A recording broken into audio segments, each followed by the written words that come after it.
Hello and welcome, ladies and gentlemen. We are back for the 7th season of the Next Gen Racing Touring Car Championship, the NXTCC, as brought to you on the sim racing platform available only on PC, known as iRacing, and powered this season by none other than Doble Motorcycles. If you're in the market for the ultimate motorcycle machine that is a Honda, then look no further than Doble Motorcycles, the best motorcycle retailer in the UK if you're in the market for a Honda. But with that in mind, ladies and gentlemen, whether it is Hondas, Hyundais, or turn to the Audis, we are back to the roar of four-cylinder machinery, front engine, front wheel drive, and it is season 7 of the NXTCC. It is a pleasure to be back, and well, without further ado, we are about to raise the curtain today on what is going to be arguably the ultimate touring car racing championship on the iRacing simulator platform. As we enter this 7th season, however, there is some change in store, but for the most part, we continue on from where we left off in Season 6. Season 6, for a quick recap, left us absolutely on a sensational conclusion with an all-new Oval champion in the form of Wojciech Swirydowicz, an all-new Pro-Am champion in the form of Adam McNally, and in the AM class, the inaugural AM class championship, we saw Mark Sykes take the crown. And in the teams championship, it was 6 times went the way of a team led by Jamie Dory, the ultimate veteran and host of the NXTCC, of course, and Next Gen Pink, successfully making it a 4th crown in a row in Season 6 in one of the closest teams championships that we have seen in the NXTCC's history. But as we get underway today, we of course will be seeing our Pro-Am and AM champions elevated to the class above them. It means the overall championship will be ever closer, and all new names will take titles in the Pro-Am and AM classes come the end. In the teams championship, we've got plenty more teams on the grid this season, so it is all to play for, and more on that in due course. But we welcome you all to this broadcast live from Circuit side on free media platforms for your viewing pleasure. Firstly, it's available, of course, on Where's the Next Gen Racing YouTube channel. Tune in via youtube.com and search for Next Gen Racing. And we say hello to you guys and girls on YouTube already, including Patrick Falconer, or Paddy as he's known to his teammates at JW Motorsport. And he's tuning in on holiday, I do believe, and I hope you're doing well, Patrick. We also say hello to Rhino Motorsport's official channel there, and they're announcing that they're unsure whether Matt Emmons will be on the grid tonight due to illness, which is a shame if Matt's not going to be on the grid. But still, we've seen Kevin Smith and their new addition to the team, Craig Tillerson, a veteran of the NXTCC but signed up with the team and moved over from FR20 Sim Racing, and we look forward to seeing them out there. And Matt, if you are tuning in, I hope you feel better soon if you're not able to make it on the grid today. And we also say hello there to It's the Captain Gaming, cheering on Verano Motorsport, and also to India Savani Jones, who's at a mill in Spain, so we'll be ducking in and out, but tuning in for JW Motorsport especially. And that is, of course, Reese Watt tuning in there. And well, we'll talk a little bit more about JW Motorsport in due course, and I hope you're doing well, having a good time, Reese. But with that, ladies and gentlemen, if you're not tuning in via YouTube, you could be tuning in via Facebook, of course. And we do have our Facebook group. That's facebook.com/groups/NextGen Racing. And we do say hello to you guys and girls there, including Elwin Sykes, not related to Mark Sykes, but cheering on Mark Sykes. And I hope you're doing well, Elwin.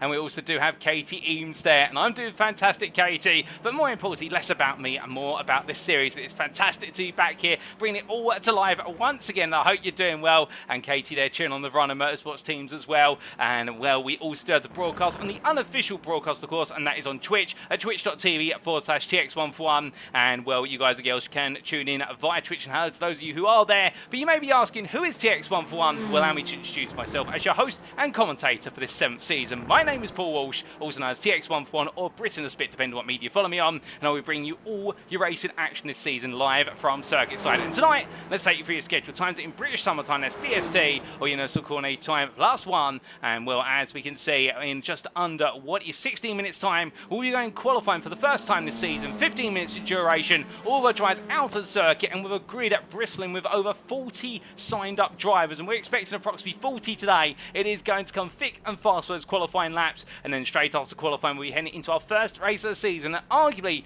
the ultimate race to test who is the fastest driver, because of course the first race of the season there is no success ballast, and more on that in due course about the success ballast for this season.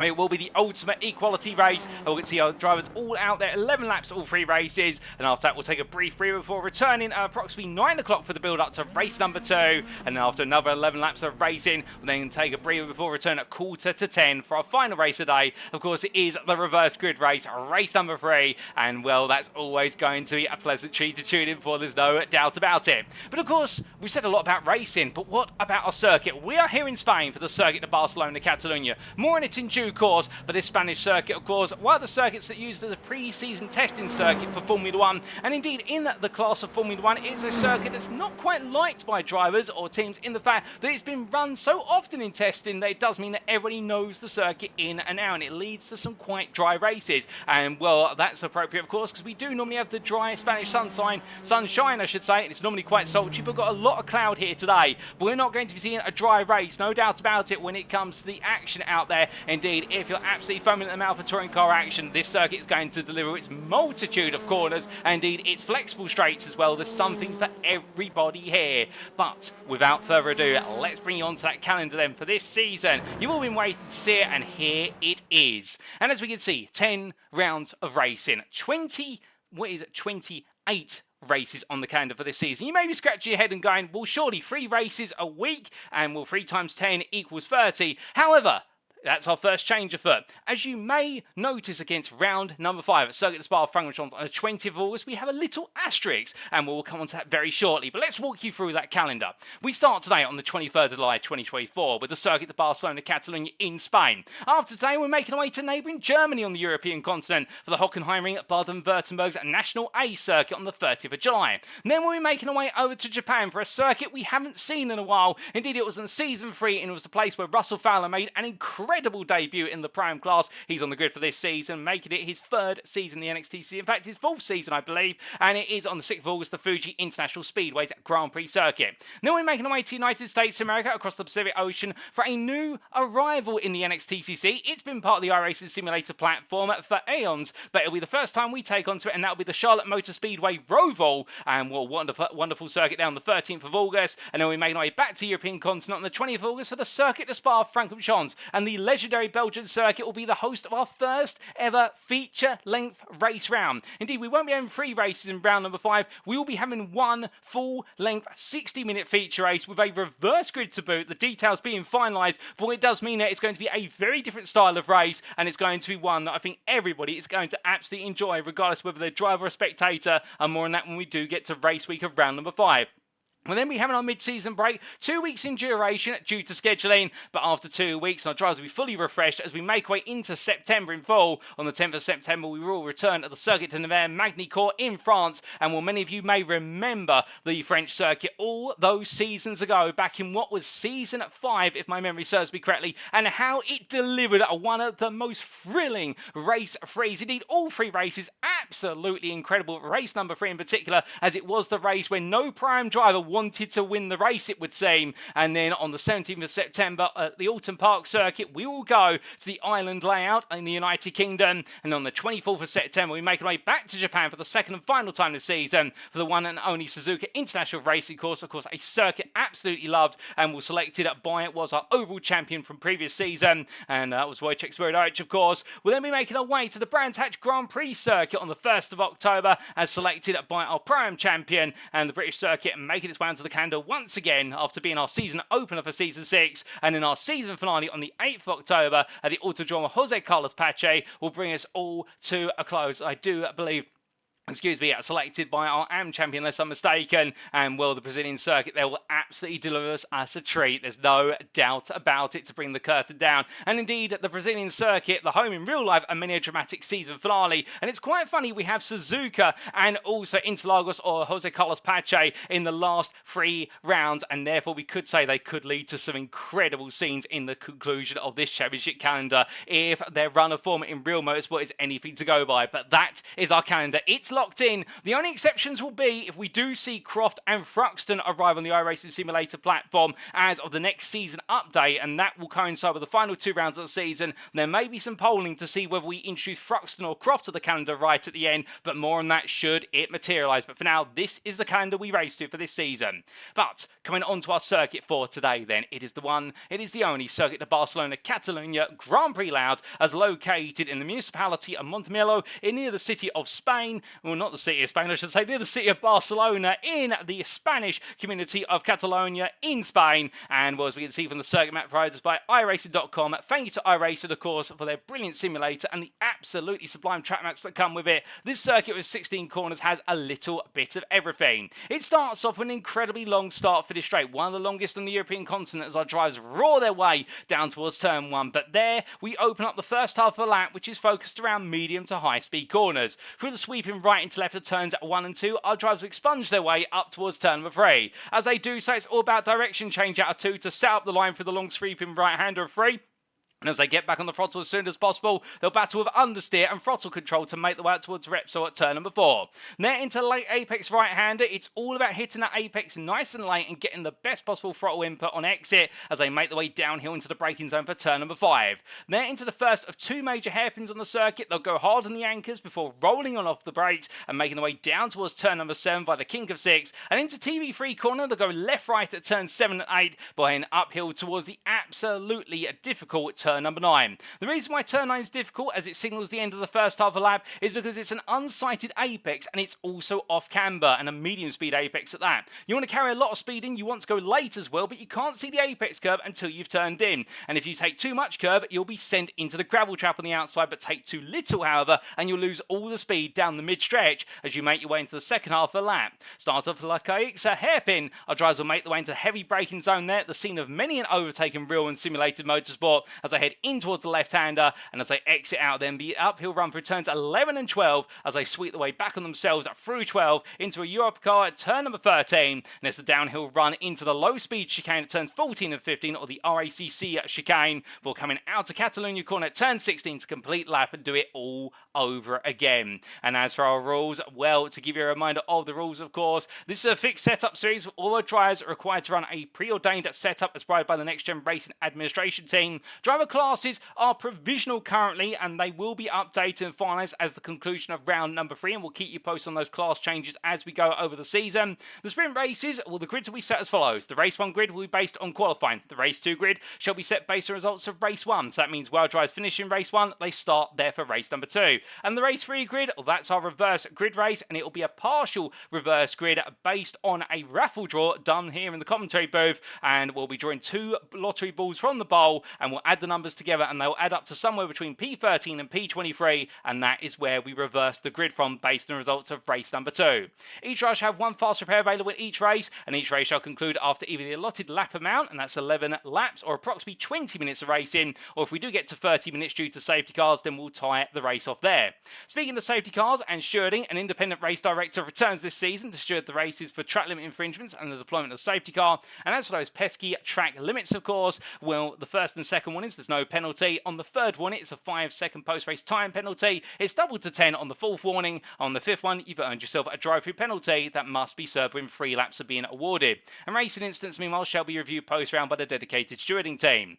On top of that as well, we see the return of the success ballast formula that has proven successful. It has not been adjusted this season, and to remind you how it works, it's applied on a race-by-race basis overall and in the Prime and AM classes. For qualifying in race 1, the success ballast is applied based on the championship standings going into the round, and that's why race number 1 and qualifying for today, there is no success ballast, and that's why we call it the ultimate equality session. And in race number 2, we immediately start to apply the success ballast based on the finishing positions of race number 1, and we do the same from race 3 based on the results of race number 2. And here are the success ballast tables. We're not going to go through all the numbers, they're unchanged, but of course our overall champion going into each and every round, and indeed coming out of each race, the winner of each race, they'll be carrying 56.1 kilograms into the next race in the overall classification. The primes, of course, they see their maximum allotted as 32.5 kilograms, and it only applies to the top 5, and in the AMs it is the top 3. And we should remind you, if a prime or AM should find themselves in a position in the overall championship or finishing overall whereby they would be awarded more success ballast than what they would be in their class standings or finishing positions, they will take the greater. They cannot cheat the system, and the success ballast definitely keeping all the drivers as level or as close as possible.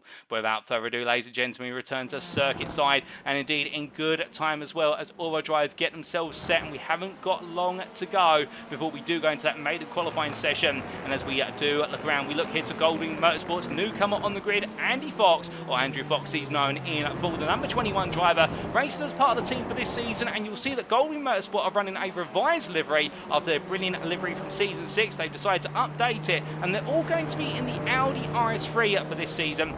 And when I caught up with Andy in the build-up to today, when I called him down the paddock earlier this week during the pre-season testing, he was saying to me in the fact the team have agreed to go with the Audi RS3 for all their drivers, so that way they can exchange all the data possible with regards to how they're maximising the performance out of the car should one of their drivers find a way to get the car to work at a particular circuit or work a particular way over the season. But as for Andy himself, because he is new to the grid in the NXTCC, and you may be curious to know a little bit about him, well, Andy does come from a very established lineage of what is sim racing teams. If the name Brabham Esports means anything to you, Andy has been part of the team, and he used to do a good amount of work on their setups. And indeed, Brabham Esports, the home to many a major name, including the likes of James Armstrong as well, and you'll see them in some of the major racing series on the iRacing platform. But focusing a little bit more on Andy, who is going to be racing in the Prime class for today, but already established his name up there in the top 10 of what is this practice session. I suspect he may be wondering if he's going to Pro for round number 2, but we'll have to see, well, as he gets himself set to go. I should point out that he is one of our limited number of over 50 drivers on the grid. I won't disclose his age, but he is one of our more senior statesmen, if you will, albeit I think Roy Plummer holds the accolade, having celebrated what was his 67th birthday in season 6, but Andy's still got a way to go on that. But he's not alone in being a part of the over 50 club. I did make sure to let him know that. A former driver for Brabham Esports and doing a lot of the setup work for the team. His major achievement with the team as a driver was P3 in the top split of the Nürburgring 24 Hours in 2023 in the TCR class. He was also saying to me the fact that he's just looking to settle in today, get himself all into the mood of enjoying the league racing, get himself established amongst his peers on the grid, and build from there. And as we mentioned, the reasons behind why he's going to the Audi, and we welcome Andy on to the grid, and we look forward to seeing how he gets on. But another driver I had the chance to catch up with, albeit his livery not quite loading it, Wojciech Swirydowicz in the number 1. He takes the door number 1, of course, for this season, and well, that is because he is defending overall champion, the Semper Racing driver in the Honda Civic Type R, and well, he makes his way on up the rise there through 12 in towards 13. When I caught up with Wojciech in the build-up to today, he was saying to me, as our defending champion, is he's looking forward to putting down a strong campaign to defend his title, but he's not expecting this season, after his dominance last season in the Audi RS3, to be as dominant given how close the field is getting, plus course, also the physics changes and the tyre model changes. We'll talk more about those as we get qualifying underway.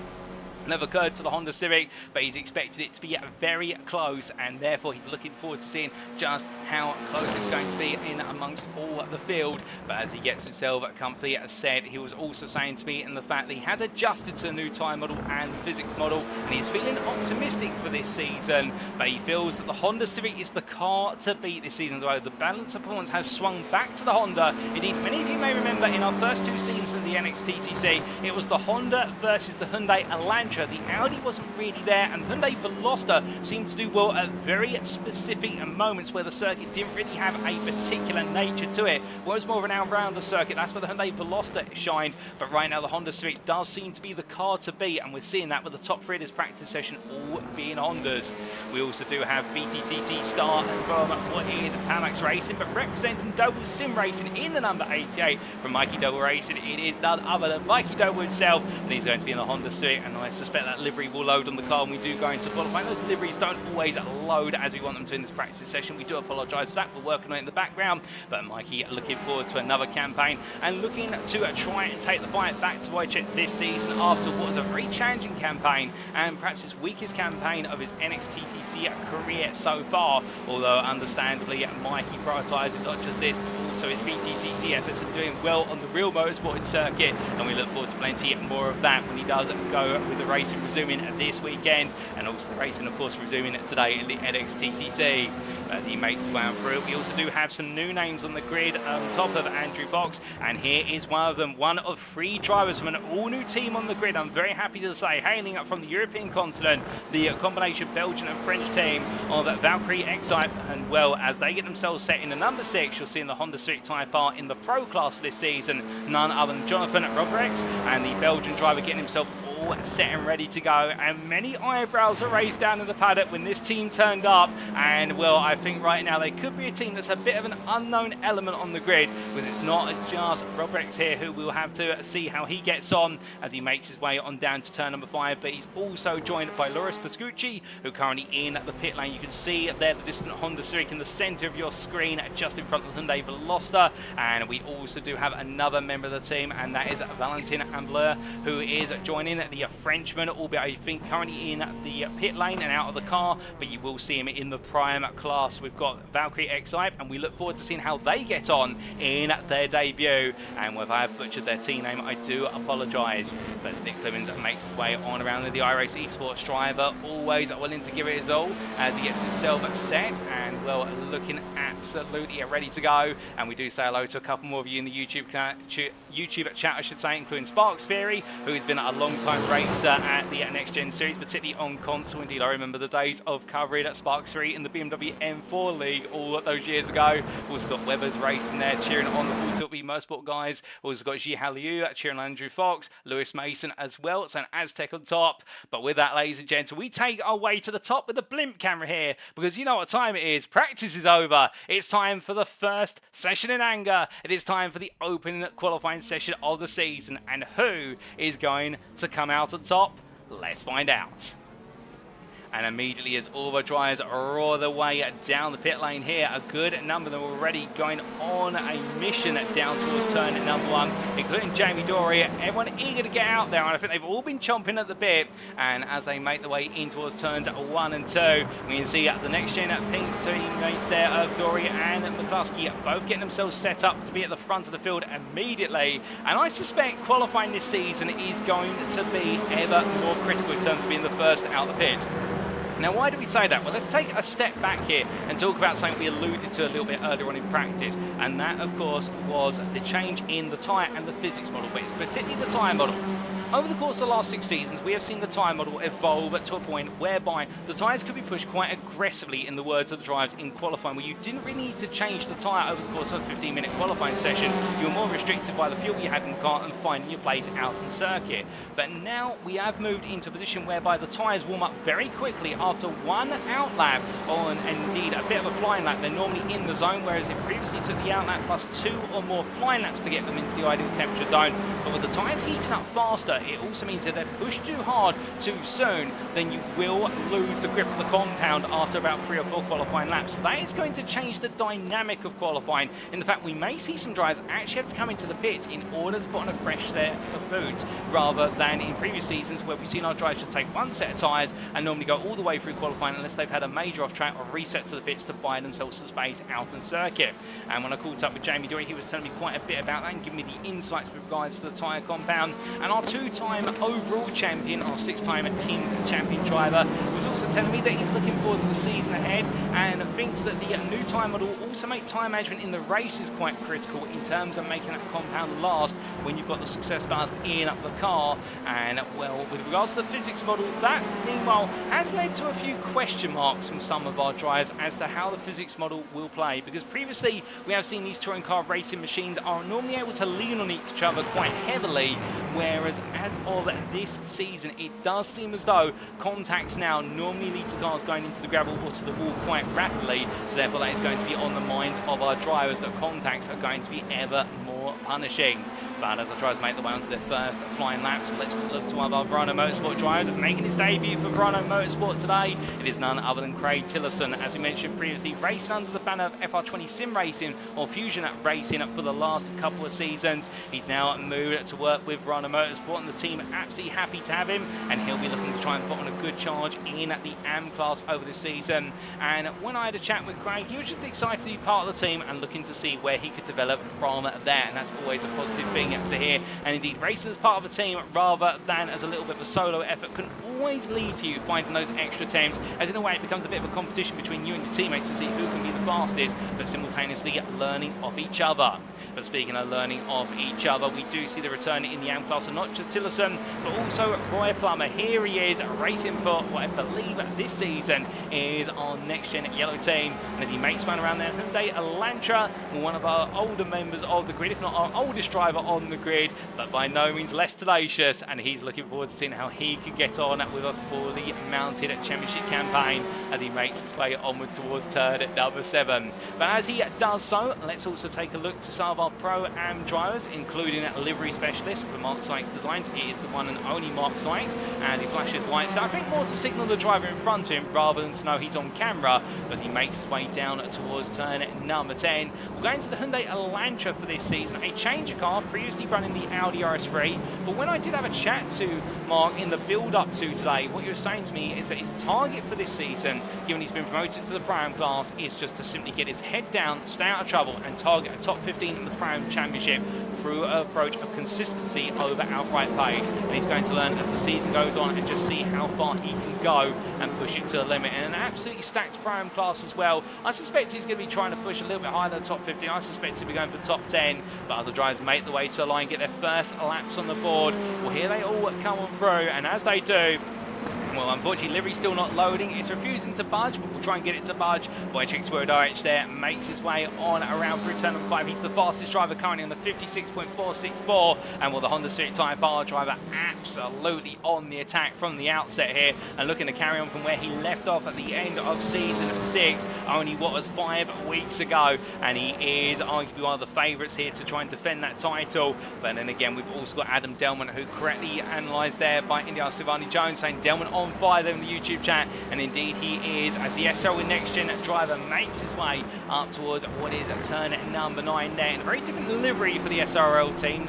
In fact, it's a very white livery with black streaks on it and the SRL logo embedded into it there, albeit not necessarily visible. And as he makes his way on down towards what is turn number 10, will get himself all set up to complete this lap. And what's he going to be able to do from the left-hander up towards 11-12 he goes. Well, as he does so, running through the right-hander, it is all going to come down to where he can find that time. With Swirydowicz going faster and faster with each and every lap, but I think all the drivers right now in the zone of finding time. And well, given our conditions at the moment, we do consider the weather out on circuit are quite pleasant. We've got quite a lot of cloud today. It's overcast, as according to the weather radar, 34 degrees centigrade track temperature, 22 degrees centigrade ambient temperature. It is hot in Spain, but not as hot as it would be if we did have some clear skies, and therefore this track not really coming up to a temperature that is going to punish extreme tyre wear, particularly on the Hyundai Elantras. They still have their reputation, of course. If you head above 40 degrees centigrade on the Mercury, then it does mean the Elantras start to lose their front tyres faster than anybody else, but thankfully we're not seeing those temperatures go above that at this time.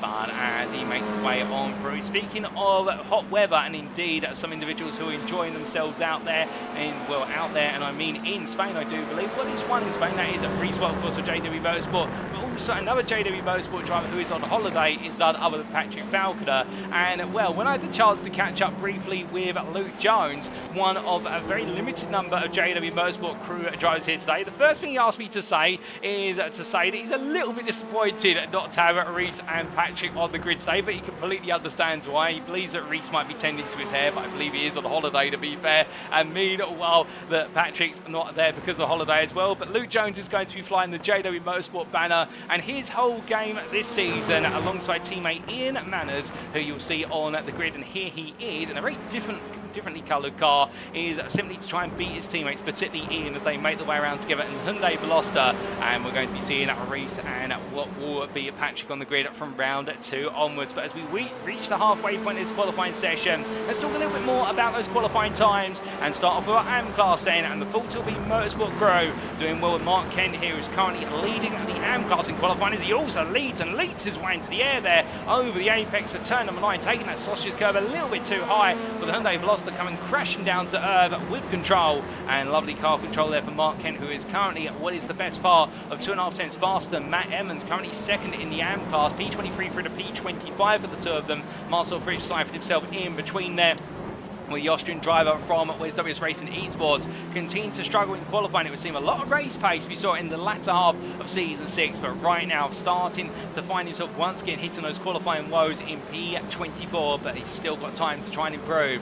But meanwhile in P3 in the AM class, Mitchell West, the driver from Down Under, racing from Australia, and indeed working as part of a team, a privateer team, I do believe, in Australian motorsport as well. I do believe he's one of the chief mechanics, unless I'm mistaken. I'm sure Mitchell will correct me if I've got this wrong, as somebody's got it wrong in front of him, and I believe that's Matt Emmons taking a turn for the worse, albeit gets the car collected together. And well, Mitchell right now doing a good job as he continues to try and improve ahead of Emmons. The gap between the two only 12 thousandths, doesn't quite find it there, and decides to go with the Hyundai Elantra once again this season, after what was a debut season which definitely was a challenging one for West. Found himself battling against the elements time and time again, but in the AM class this season, and I think he's going to be hoping for a bit of a rise. And I do believe he's the only driver who's moved down the class this season, given the fact that in Season 6 he was Prime, but this season he's moved to AM, whereas all of our other class changes have seen drivers go up a class. And well, I think Mitch will be happy to be in a class where he's a little bit more competitive towards the front of the field, and we look forward to seeing how he mixes it up with his peers in front of him. But not only that, but also likes of fellow Australian Daniel Fritz, and we've also got Craig Tillerson and Josh Brown staying close to him in terms of lap time. But that's the story of the AM class so far in qualifying. Meanwhile, in what is the Prime class, well, we thought there would be Andy Fox who would be absolutely leading the way, but Ben Altrier says, hold my cup of tea, and does exactly that in the fact that he's absolutely storming, as that's Russell Fowler doing a little bit of drifting there through turn 1, catches the car in time, but those front tyres aren't going to be too pleased about that, nor are the rears. But Ben Altrier right now, full Doble Motorsport in the 504, absolutely on a mission with that lovely livery on the car as he makes his way through turn 3 up towards 4, and he does so doing a little bit of weaving there, and I suspect because he's on an outlap trying to get as much tyre temperature as possible as soon as possible. But behind him it is then Fox, who is the best part of 4.5 tenths down. Here is Fox, for reference, the Doble Motorsport machine, making his way in to what is, I do believe there, the run down through 12 into 13, 14, and as he does come through at 15 and into 16 now, we've also got Matthew Addy only at what is there the best part of 100th off of him in the Sam Cases UK Next Gen Racing Red machine, and very close in that Prime class right now as they make the way on down the start finish straight. But as they do, making the way all on through, well, we then look to the overall, and Wojciech Swirydowicz and Mikey Doble both in the pit lane at the moment, both having their tyres changed on the car, interestingly, and that's the whole point we talked about tyre changes playing a key part in qualifying coming into effect here. Jamie Doyle, meanwhile, still out there, 3.5 tenths down on overall pole, and Doble, to be fair, almost 3 tenths down on Swirydowicz's overall pole time of 56.359. Swirydowicz absolutely flying out there. But speaking of flying, well, a little bit further back in P7 is Gavin Gardner, and he is going to be taking us on for a flying lap here as we head around the Catalunya circuit. As he makes his way down towards turn number 1, full throttle all the way up into 6th gear he goes, and as he gets ready to brake, looks to his left hand side and braking at the 100-meter board down the gearbox he goes as he drops down to 3rd gear, 68 miles an hour at the first apex, now feeds the throttle in, full throttle for a brief moment as he chucks the car from left to right here into turn number 3 to open up the long right-hander, and as he sees the tyre barrier go to orange down the left-hand side, we'll use that as a reference to feed the throttle back in and go full throttle as he lets the car roll out to the outside, and now hard on the brakes, under the Repsol bridge, and down to what will be 3rd gear, then 2nd gear at the apex of turn number 4. As he exits, short shift to 3rd to stop the front wheels from spinning as he powers up the car, and now downhill into the braking zone for turn number 5. No brake marker, you have to do it based on muscle memory. Coming out the left-hand hairpin, he'll now make his way onwards towards turn number 7. A little bit of traffic in front, but it moves away. Albeit extends his run through the kink of turn number 6 slightly, but he won't complain about that as he opens up turn number 7, straight lines the apexes together, goes a bit wide, almost collects the gravel there on the run through turn number 8, and into 9, close to the apex he goes, feeds the car in there, a bit of understeer creeps in, that's going to be an invalidated lap for tapping the gravel most likely. I get the feeling, and indeed Garner backs off immediately there, knowing his line into turn 9 wasn't right, and therefore it's not worked out. And unfortunate for Gardner, it was looking to be a relatively smooth lap, but I get the feeling having that car just in front of me into turn 6 might upset his run into turn 7, and that may have just dampened his move slightly and distracted him going in towards turn number 9. But as he makes his way around, to be fair, Gardner, one of those drivers who are very quick to recover when he is mentally assailed over the racing, and therefore we expect plenty more as he goes a little bit deep into his qualifying session, albeit we're only for 2 minutes left on the clock plus the final laps. He hasn't got too long, and right now as we get to the pinch point of qualifying, we do look to the Valkyrie X-Type driver here of what is Valentin Ambert as he makes his way on through what will be at turn number 12, and lovely livery on the car. I can tell you that you can see what is the rise of the Valkyries there on the side of the car, no doubt about it, as he makes his way down in towards the low speed chicane, left into right he goes. Well, he's currently P18 at what is P6 in the Pram class. Can he go a little bit higher here, given the fact that he's doing quite well? He is only what is 300s off of the time set by Sam Van Olst, who is P17, P5 in class, and Humbert goes across the line. Does he improve? No, he does not. He'll have what will be another opportunity, but after this, it's going to be it, because he will time out in qualifying with 15 minutes the total, and 1.5 minutes remain as he makes his way on through. And well, it wouldn't be an NXTGEN Racing broadcast without us saying hello to the handsomest guy of all in the YouTube chat, and that is Handsome Stu. Good evening to you, Stu. Hope you're doing well and having a good evening. And what as our drivers that make the way through, we also say hello to Harley Phonic there. I do believe that may be Harley Bicknell, and well, if so, hope you're doing well, Harley, cheering on the JW Motorsport drivers. But as our drivers make the way through, who's perhaps struggling a little bit? Well, Jonathan Roberts here having a bit of a difficult qualifying session so far as he makes his way through the final corner, and as he does so, well, there the Valkyrie driver makes his way onwards towards one final lap. He does have Luis Pascucci behind him, albeit there Roberts does improve to a 57.987. Not only stays P26, but moves now within 200 to Matthew Cheverton in P25 as they make the way down towards turns 1 and 2. But as they do go right into left here, meanwhile elsewhere, Michael Lees really struggling, it must be said, as he comes in towards what is turn number 4. In fact, currently he's the last of our drivers to set a time. In fact, 42 drivers, he is the last of the 42, and he is 6.2 seconds off the overall pace, and off the prime pace, he is the best part of what is 5.5 seconds. So Lease right now absolutely having a difficult time of it as the clock strikes 15 minutes. Checker flag comes out. Well, ladies and gentlemen, that means now the laps that our drivers set, those will be locked in. And well, speaking of locking in here is Ben Altria as he tries to go even faster. Currently P6 overall, and this is looking to be a sensational prime pole if he makes it count. As he comes out of the final corner, what's he going to be here for the prime crucial pole sitter? It's not an improvement, but I suspect it's going to be enough. Swirydowicz is already in the pit lane for the overall pole position shootout.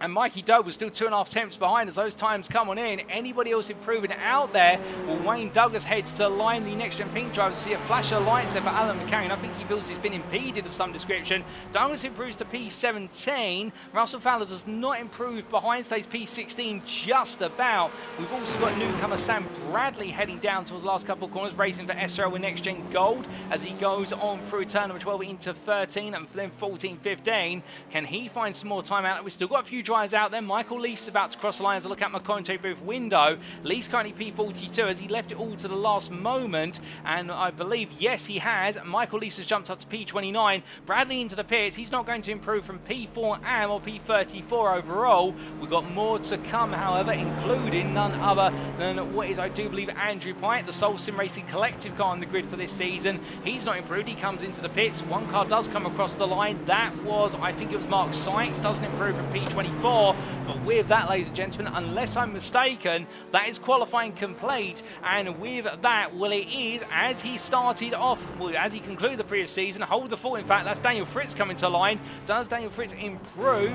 No, he does not by the looks of things. Yes, he does, in fact. The time was a little bit behind there. It was 158.671. That moves into P34, just creeps ahead of Bradley for P4 in the AM class. But with that, that is qualifying complete, ladies and gentlemen. And he continues from where he left off in what was season 6. Wojciech Swirydowicz in the Honda Civic Type R for Semper Racing has taken overall pole position ahead of Mikey Doble joining the front row. Ben Altrier has taken prime pole. I do believe that's his first ever prime pole, in fact, so congratulations to him in the 504. P6 is an absolutely phenomenal overall qualifying position. And in the AM class, it's Mark Ken. It is full Doble Motorsport absolutely on the raw, but Mark Ken is your pole sitter in the class P28 overall in the AMs, and doing so by the best part of 3 tenths almost over Matt Emmons. Well, that is qualifying, ladies and gentlemen. An absolutely brilliant qualifying session, no doubt about it. And as we do look to the distant camera, you can see at the Circuit de Barcelona, Catalunya, its full splendour. And well, some of you might be wondering at this point, why is the circuit known as Circuit de Barcelona, Catalunya, and not just Circuit de Barcelona,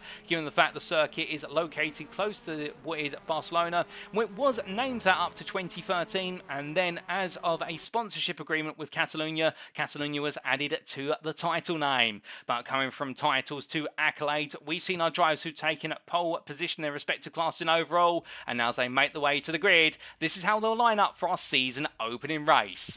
It is Wojciech Swirydowicz who takes pole position for Semper Racing with 56.359. He is joined on the front row by Doble Sim Racing and 3-time NXTCC champion Mikey Doble, looking to do battle with a 1-time champion. Behind them on row number 2 will be Jamie Dory for Next Gen Pink, and what is Benjamin McCluskey for Next Gen Pink, his teammate. The Next Gen Pink team starting off strong. Adam Delmont meanwhile starts P5 for SO and Next Gen Gold ahead of Ben Altrier, your prime pole sitter, P6 for Full Tilt Motorsport. What a brilliant qualifying session for him. And then behind them, the British pair of Andrew Pite for the Sim Racing Collective and Next Gen Pink's Gavin Gardner.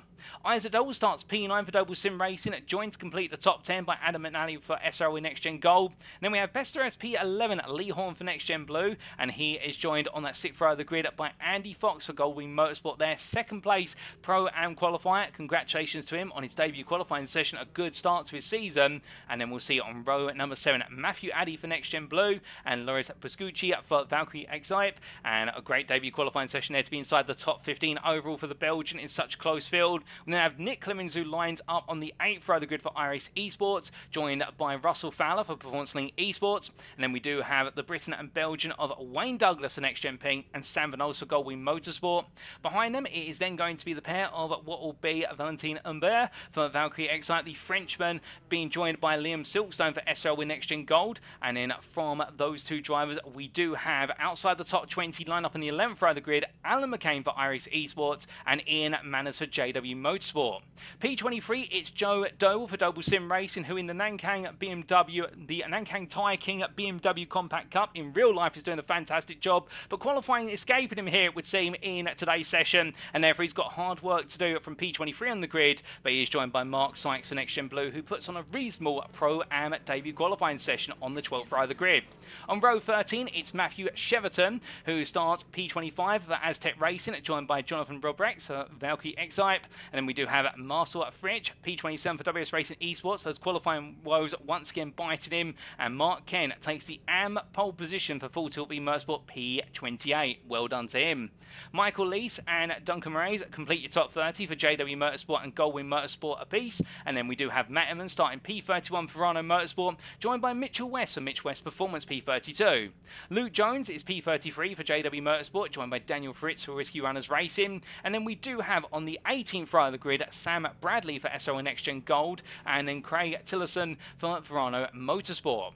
Then on row at number 19, it will be the pairing of James Mansell-Scow for Aztec Racing and Josh Brown for NXTGEN Red, with your top 40 being completed by Toby Prosser for Aztec Racing and Jonathan Collins for Whiskey Runners Racing. And your final complete row of the grid, your 21st and final row, will be at Verano Motorsports, Kevin Smith and Roy Plummer for NXTGEN Red. And with 42 starters, ladies and gentlemen, the grid is mostly set. We still do have some drivers getting themselves into position at the moment, and it does seem as though the livery issues continue to plague us. We'll have to try and work around that as fixes are being implemented in the background, but as everyone gradually takes their slots on the grid and gets themselves set as best as possible, well, it's without a doubt going to be a thrilling opener. 11 laps of racing await us. It's a standing start as always, and as all our drivers get set, we say hello to Lem there, who's tuning in from PA USA. I'm not sure of the state abbreviation, I'm sure he can tell us, but most importantly right now, what's going to be told is, will it be Swirydowicz or Doble who takes the first win of the season? It'll be a drag race of the Hondas down towards turn 1. The lights are about to go on for the first time this season, ladies and gentlemen, and without further ado, under the sunshine of Spain, it's 2 red lights, 3 of them, 4 of them, 5 red lights, and it's lights out, and away we go for the first race of the season, as there's a car stuck on the grid there, not able to move, and the drivers make the way away. It is drama further down as they all roar their way down towards turn number 1, but everyone seems to have avoided the stationary car. Well done to all the drivers for that, but as they come down, Swirydowicz gets the launch off the line. Jamie Dory, meanwhile, under pressure from Andrew Pike, who's leapt his way out the order, getting 3 places off the line already, and attacks Dory as they make their way through turns 1, 2 and in towards 3 they go. But as they do further down the order, we can also see there Isaac Doe losing multiple places since the start, in fact losing 4 places overall. Benjamin McCluskey losing 7, and what has been a difficult start for many a driver. We've also had a few drivers having go wrong for them even further down the order, but looking back there, that's 3-4 wide coming into turn 4, and that is a battle led by Nick Clibbins, the Irish Esports driver, just ahead of what was Michael Lees. In fact, no, it's going to be Lees who gets ahead now as Clibbins goes very deep. There's Russell Fowler in the foreground, deciding to take a trip to the gravel. Also joining to the gravel is Jonathan Rob Breaks from Valkyrie Exide, and as they come down to the brakes here, Rob Breaks right now to go defensive versus Mark Sykes, who's got Mark Kent right behind him as they make the way in towards turn number 7. You're looking at the battle for P22 for a brief moment here as they come in towards the left hand of a turn number 7, and as they scoop their way through the left into the right, going uphill. Ooh, good speed, and that is now for Alan McCain. Was there a tap? The car comes loose, a bit of contact while the Hondas, and that was Matt Evans who got a brief tap on the side as McCain's car span its way back onto the circuit. Nothing he could do, but thankfully just McCain involved now, although sad to see the Irish Esports car in the wall. But meanwhile, as we look towards the front of the field, Swirydowicz still holding on to lead as they come on through turn number 12 for the first time. Ben Altria, after that brilliant qualifying session, is P5 right now. The prime leader still keeping inside the top 5 fight as they roll them down in towards turn number 13, and as they scoot their way up in towards the chicane, well, from them some major progress being made further down. Michael Lees gaining 11 places after a dismal qualifying session. Well, qualifying definitely wasn't his forte today, but to be fair, the JW Motorsport driver absolutely showing he's got what it takes under race conditions. But after 1 lap of racing, it is none other than Wojciech Swirydowicz who leads ahead of Mikey Doble P2. Jamie Dory P3 ahead of Andrew Pike P4, followed by Ben Altria P5, your prime leader. Gavin Garner P6, Adam McNally P7, Andy Fox P8, a couple of places gained for Fox in the opening lap, moving up to P8 from what was that P12 start. Loris Pascucci moving up to P9, and Lee Horn completes your top 10 with Benjamin McCluskey, the biggest loser from the top 10 starters, losing 7 places to drop to P11, and now he's got all the hard work to do if he wants to try and make some further progress as they make the way on around. But as they do, coming on to the brakes here, it's going to be Horn and battling with McCluskey. Horn having to go defensive here for the NXTGEN blue team as he makes his way through the right-hander, and as he does so, right now going defensive as best he can. This is going to cost McCluskey time, but keep in mind they're both pros and they're both fighting for points here as they roll and off the hairpin, and that is Loris Pascucci who's turned to the gravel. Now, I think there was some contact with Lee Horn there, and that goes to show you how sensitive these cars are on contact now, whereas before they would brush elbows and doors would be hanging off by the end of the race. Not to be anymore, and Pascucci Pascucci, definitely after a great start, find himself a trip to the gravel, and I get the feeling he might be having some words with Horn after this race as to what exactly happened there. But meanwhile, as they make the way up the rise, also Russell Fowler under a bit of pressure on Wayne Douglas in the fight for the final top 15 overall position. And as a reminder, remember our pro drivers only score points in the overall championship, and it's for overall position only. They don't have their own class championship. That's what makes being a pro so tough, in the fact you've got to finish in the top 15 overall, not just in your pro class. And as they make the way on the rise, Russell Fowler right now holding on to the last points paying position in the overall standings. But as they make the way on through turn number 12 in towards 13, well, meanwhile we look to Liam at Silkstone, who's right now trying to battle on. As they head on towards 13 they go. And Silkstone here under what is a bit of pressure in the Audi for SO NXTGEN Gold. Behind him is Nick Clibbins, really trying to marshal him as they make the way out 15 in towards 16. And as they ride the way on through, we ride aboard, all contact there, and that is Mark Kent. Kent's been involved in contact with, I believe, Pascucci of some description, and with that also Joseph Doble. And as they make the way on down, well, that is going to completely mix things up, and Mark Kent, I think, is going to be missing a heartbeat right now, in the fact that after leading comfortably in the AM class, he's been reeled back in from P20 to P25, with Matt Evans a further 3 places away, but it doesn't scare him too much by the looks of things. Meanwhile, a bit further down the order, we've got Jonathan Rodbriggs battling here with Josh Brown, who goes in hard on the brakes versus Craig Tillerson firstly. Tillerson being between the two, and Brown doing well to make the move down Tillerson for what was a P7 in the AM class as they come through. These two battling aplenty as they make the way on around, and as they do so, heading up towards turn number 4, we see Tillerson for Verano Motorsport make a counter-attack here, as we can see. Rodbriggs trying to go for the dummy there under braking versus Plummer, and the switchback with it gets Plummer out of position. But now remember, it's going to be the inside to the outside of turn number 5 as they both come to the brakes. Plummer gives them a bit more space. I think Rodbriggs there being given more space than needed necessarily by Plummer, but Plummer in the end being safe rather than sorry knowing his fight's not with the pro, it's with the AMs behind him, as Mark Kent there struggling. And Kent, it's all gone wrong from after starting on pole in the AM class. The car's parked up. I suspect there's suspension damage on the front. We can't quite tell what happened, but we can see the aftermath, and Kent's race is over by looks of things, unless they can get that car to the pits sooner rather than later, or a safety car. I think for Mark Kent, what has been an absolute dream start to the season has suddenly turned into a nightmare. But as they head in towards the 11 and 12 corners once again, Duncan Ray is here under pressure, and Michael Lee, in fact from Liam Silkstone I should say, a little bit of tap between the two of them. There's the two Audis turning each other topsy-turvy, and meanwhile it's going to be 3 wide behind, and well, you don't go 3 wide into turn 13, but they're going to prove you can, as that Audi in the middle, Liam Silkstone absolutely being biffed and baffed left and right by the 2 Hondas, but somehow they go for the reverse Moses manoeuvre, and they've made it happen. And credit to Clemens and Pascucci in the fact they found a way to go 3 wide where you don't normally go over 2 wide. Well, as they make the way down the start finish straight here, it's been an absolutely sensational opening few laps this opening race of the season, and well, we do need to take a look back at what happened at the start, particularly with the static car. We've got a replay coming up with regards to that very shortly. And as they head in towards turn number 1, there's Silkstone here still battling with Pascucci, and well, right now the Valkyrie Exo driver having to really fend off the SO NXTGEN Gold driver. There's tap, there's a contact to the rear, turn sideways, they survive it, but Silkstone right now to collect the car back together as they come through 3, brings it back on, contact Mark Sykes, and Sykes now saying no can do, I'm taking the place off of you, as they head in towards turn number 4. But into the right hander they go, and as they do, well, right now another car off there. I believe that was a lockup for a Honda, and that is the Honda of, I think it, in fact that's not a lockup for a Honda,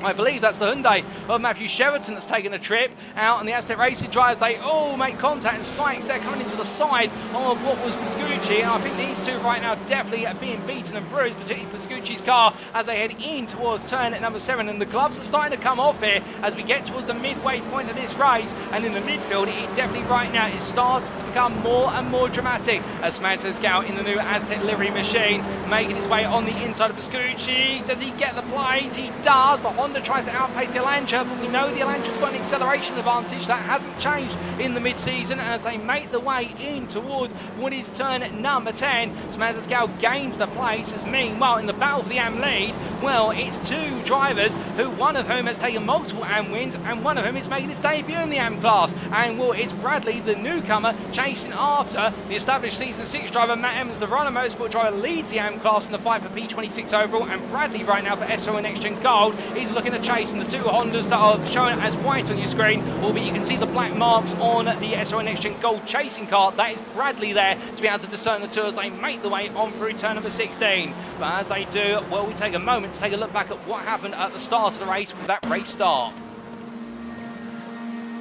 And as we look to the blimp camera, we are going to look a little bit further up the order. In fact, our camera gets obscured there. We're looking into the midfield here, and, well, we can't quite see the driver who ends up just staying static on the grid. It was a Honda that was going very slowly. Can we get a better replay of what happened under green flag conditions? We may be able to, a little bit further up the order potentially. We do look to what was the front, and from the blimp camera's perspective being obscured again, and that was one of our Hondas. That was the SRO NXTGEN Gold Honda that did not launch. Not quite able to tell whose that was, but everyone able to take evasive action, and a brilliant race start all the way down the field for all the drivers to avoid that. Absolutely phenomenal work, and credit where it is due to all 42 of our entrants there. It could have been a nightmare start to the season. It wasn't to be, and it was a beautiful start instead, and absolutely classy with that. And as they all made the way for a couple of drivers going a bit wide there. Oh, goodness me, Mitchell West being turned sideways in a bit of contact, I believe, with one of the Aztec racing machines. So West Race definitely taking a bit of a sideways turn early on. The car running wide there at turn number 3, but beyond that, most on through the opening couple of corners. But we must return to the live racing action, ladies and gentlemen, and look to the front of the field as it is still Swirydowicz versus Doble as they come down through turns 13 and 14. And as they do, well, right now the number 1 driver, the Polishman, absolutely roaring his way on towards another lap, going on to lap number 6 here. But as he does, Doble staying right with him. And, well, to be fair, this is a bit of an analogue back to what we saw in Season 6 when these two were alone together. It was typically Doble chasing Swirydowicz lap after lap, but not able to quite find an ingress. And when he did, he normally only had 1 or 2 opportunities on a lap. And after that, it was the tyres gone. Alternatively, Swirydowicz was just able to break away. So right now, for Mikey, he's got to time it carefully. And for Wojciech, it's all about just simply taking it carefully. In the fact that we do know that the Semper Racing driver, one of the masters of his craft, well, both of the masters of their craft, and both eager to try and get off to a winning start this season, as meanwhile Jamie Dory leads the rest of the top 10, currently in at P3, and the next gen pink driver's got Andrew Pipe for company, then your leading prime driver still Ben Altria, and then Gavin Gardner in this 4-pack before you do get to Adam McNally, who we believe, from what I'm being told in my ear, was the car that had a very slow start, was Adam McNally in the 478 for SRO NXTGEN Gold, but he has been able to find his way back into the mix inside that top 10, and he has fought his way on up gradually over time as he heads in towards the left-hander. Goes a little bit deep there, interestingly, at turn number 7. Perhaps some front tyre life starting to go away from him. McCluskey staying close. But again, remember, no success bias in the cars for this race, so therefore this is all down to the driver and their chosen machine in terms of managing that tyre life and getting the most out of the car. But as they have reached the halfway point here right now, McNally definitely falling into the clutch of McCluskey. And as we look behind and off the back of the SRO NXTGEN Gold Honda, we can see the long line of cars that would love to get involved in that fight, including Andy Fox, who's currently P9. Just out of camera shot there behind the time tower, does appear, and he's fighting with Isaac Doble and Lee Horn best of the rest, a bit further behind with Matthew Addy and Sam Bonolska for company. But as they come down in towards turns at 14 and 15, Manali right now really struggling where he wants the Honda to work. The Honda known best for its braking potential and also its low gear acceleration. And as he makes his way onto the start for this straight, McCluskey in the tow here. 4 tenths back will gradually gain, but the Veloster being a bit of jack of all trades, master of none, it does mean that Veloster will gain, but nowhere near rapidly enough. As meanwhile, Andrew Pyatt looking on the inside here versus Dory into turn 1 for P3 this is, and the Sim Racing Collector driver affectionately referred to as Mr. Fish in reference to his surname being the name of a fish. Well, right now he slivers his way in to P3 there, and well, can Dory now find a way to lay the bait and catch that P3 back of a Pyatt? We'll have to wait and see as we put the fishing puns aside for a moment as they come down in towards turn number 4, and still Altria just watching and waiting in the wings as we ride on board here with the Full Tilt B Motorsport driver, who right now knows he doesn't need to do anything to win the prime race other than just hold his position. He can afford to lose some places even, but I think right now Altria will want to try and take as many points as possible, not just for himself but also for Full Tilt B Motorsport in the team's championship after what was a very challenging finish to their team's championship season 6. They managed to finish just inside the top 10, but I think they were looking for more. They were looking for a top 5 that season.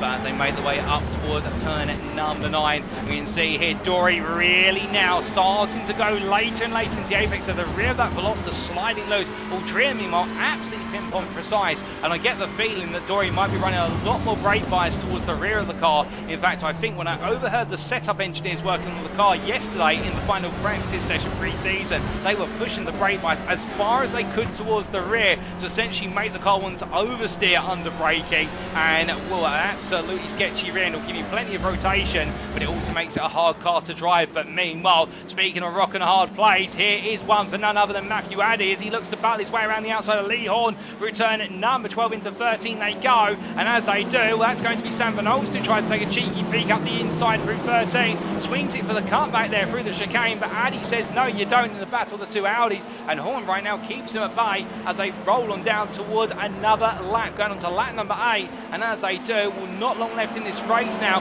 as the laps continue to trickle on down.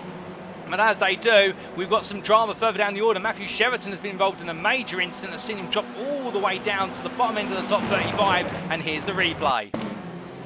So this at the time was the 390 driver Aztec Racing battling with the SRL with NXTGEN Gold 51, goes D and takes the escape road.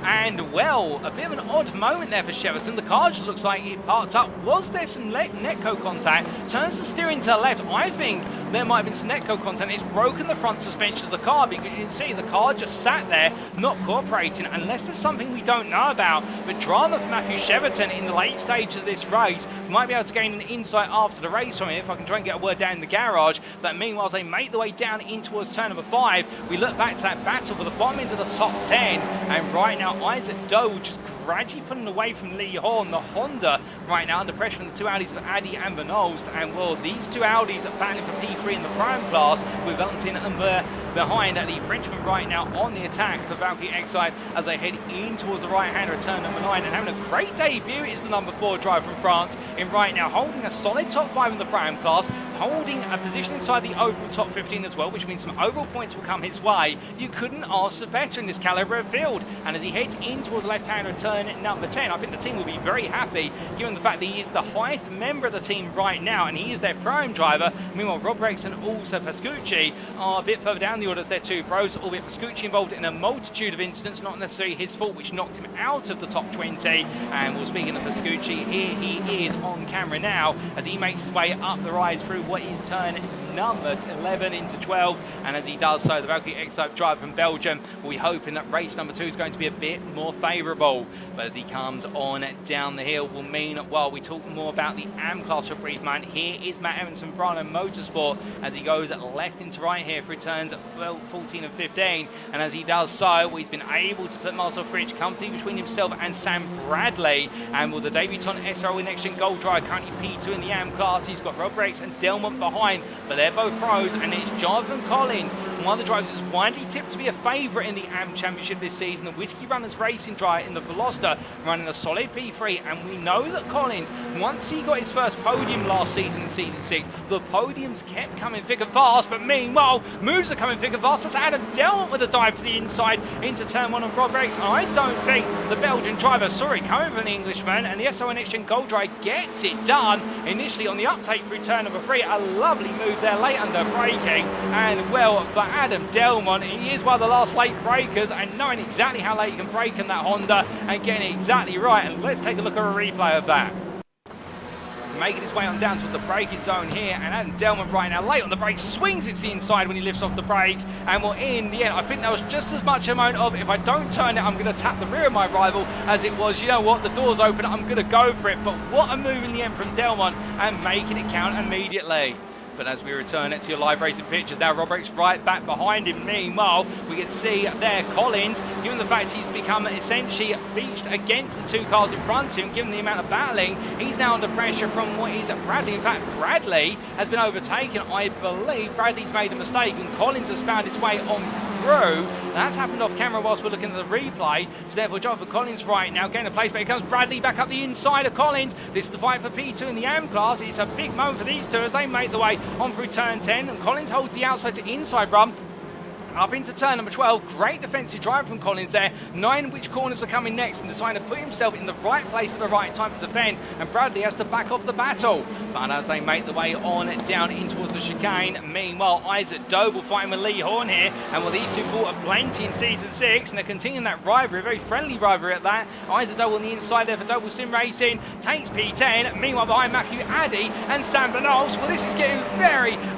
close between the two. The next gen blue driver on the outside here, Van Olst on the inside. Surely it's going to go the way of Van Olst initially, given the fact he'll be able to get the power down soon, and Addy's got a battle with understeer, and the fact he can't take the apex as tightly as he would like. Van Olst giving him the space to operate with, and as they come through turn number 4, still side by side, they go all the way round, and as they come down towards 5, Addy's not backing out here. I think he's going to commit to the inside of 5 and say, look, both of us are making it into this corner together, or none of us are making it. And as they come down to left-hander, Addy doing exactly that, and as he comes on through, Van Olst not backing off either. This is brilliant stuff between the two drivers, and as they head in towards turn number 7, we've got one more lap to go after this one, and there's contact. Addy just a small tap to the inside wheel arch of Wojciech Swirydowicz, turns the car sideways, and in the end Addy has to back off, but I think they're racing instant, or at least the stewards I suspect will say that, in the fact there we couldn't be denied some absolutely brilliant racing, but Sam Van Olst in the end gets it done, and Addy having to back off, and just the two cars making contact, and Addy having to back out of it before it got any worse. But we could see more on the final lap between those two,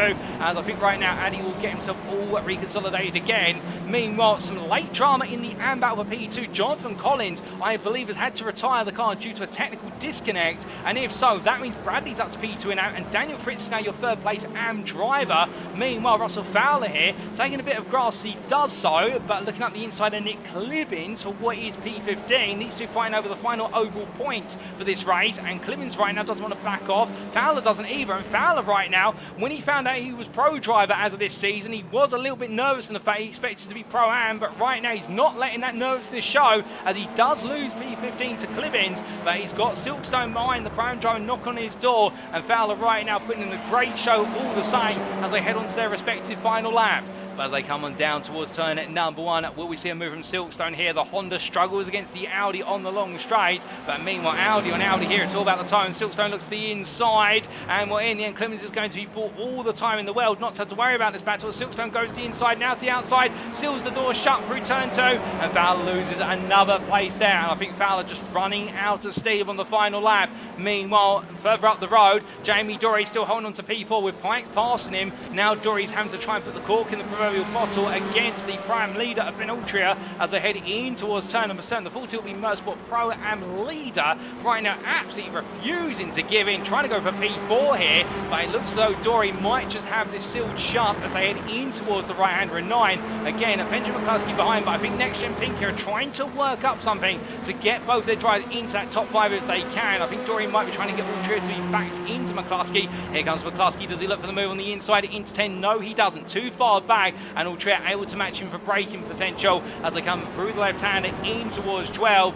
But as they do so, ladies and gentlemen, we must look to your leader right now, for as he makes his way on down the hill for Semper Racing. Well, Semper in Latin means always, and there's one thing that is always guaranteed with Wojciech Swirydowicz: if he's not up the front, he's leading. And as he comes through the final corner, he takes the first win of the season. Your winner, Wojciech Swirydowicz from Poland, takes the win ahead of Mikey Doble P2 for Doble Sim Racing. It will then be Andrew Pike who comes on to complete the overall podium, P3 for the Sim Racing Collective, ahead of Jamie Dory, who fends off prime winner P5. A brilliant start to his season. Ben Ultra for Full Tilt Motorsport, one of the drives of this race. Benjamin McCluskey, Gavin Garner, Adam McNally, and then it's Andy Fox with P2 prime, P9 overall, and a brilliant debut drive for Goldwyn Motorsport.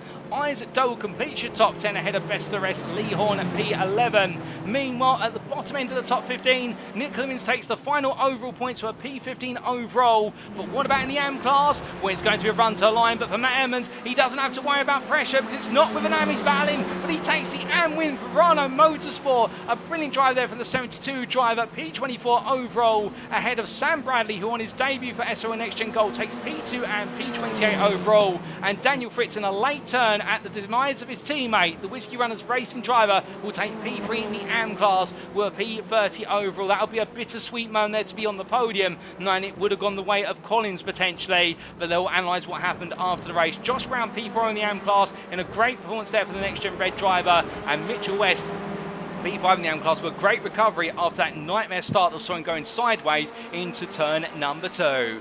But with all the drives across the finish line, I do believe, ladies and gentlemen, what a great race to kick off our season, no doubt about it. As KTMs have said there, what a cracking first race. But Wojciech Swirydowicz and Mikey Doble continue their rivalry, but it's Swirydowicz who has drawn the first win of the season. But of course now he'll have all the success ballast in the car. Mikey will have a little bit less and needs to have the full brunt of the rest of the field with less and less weight bearing down on them as they go into what will be the second race.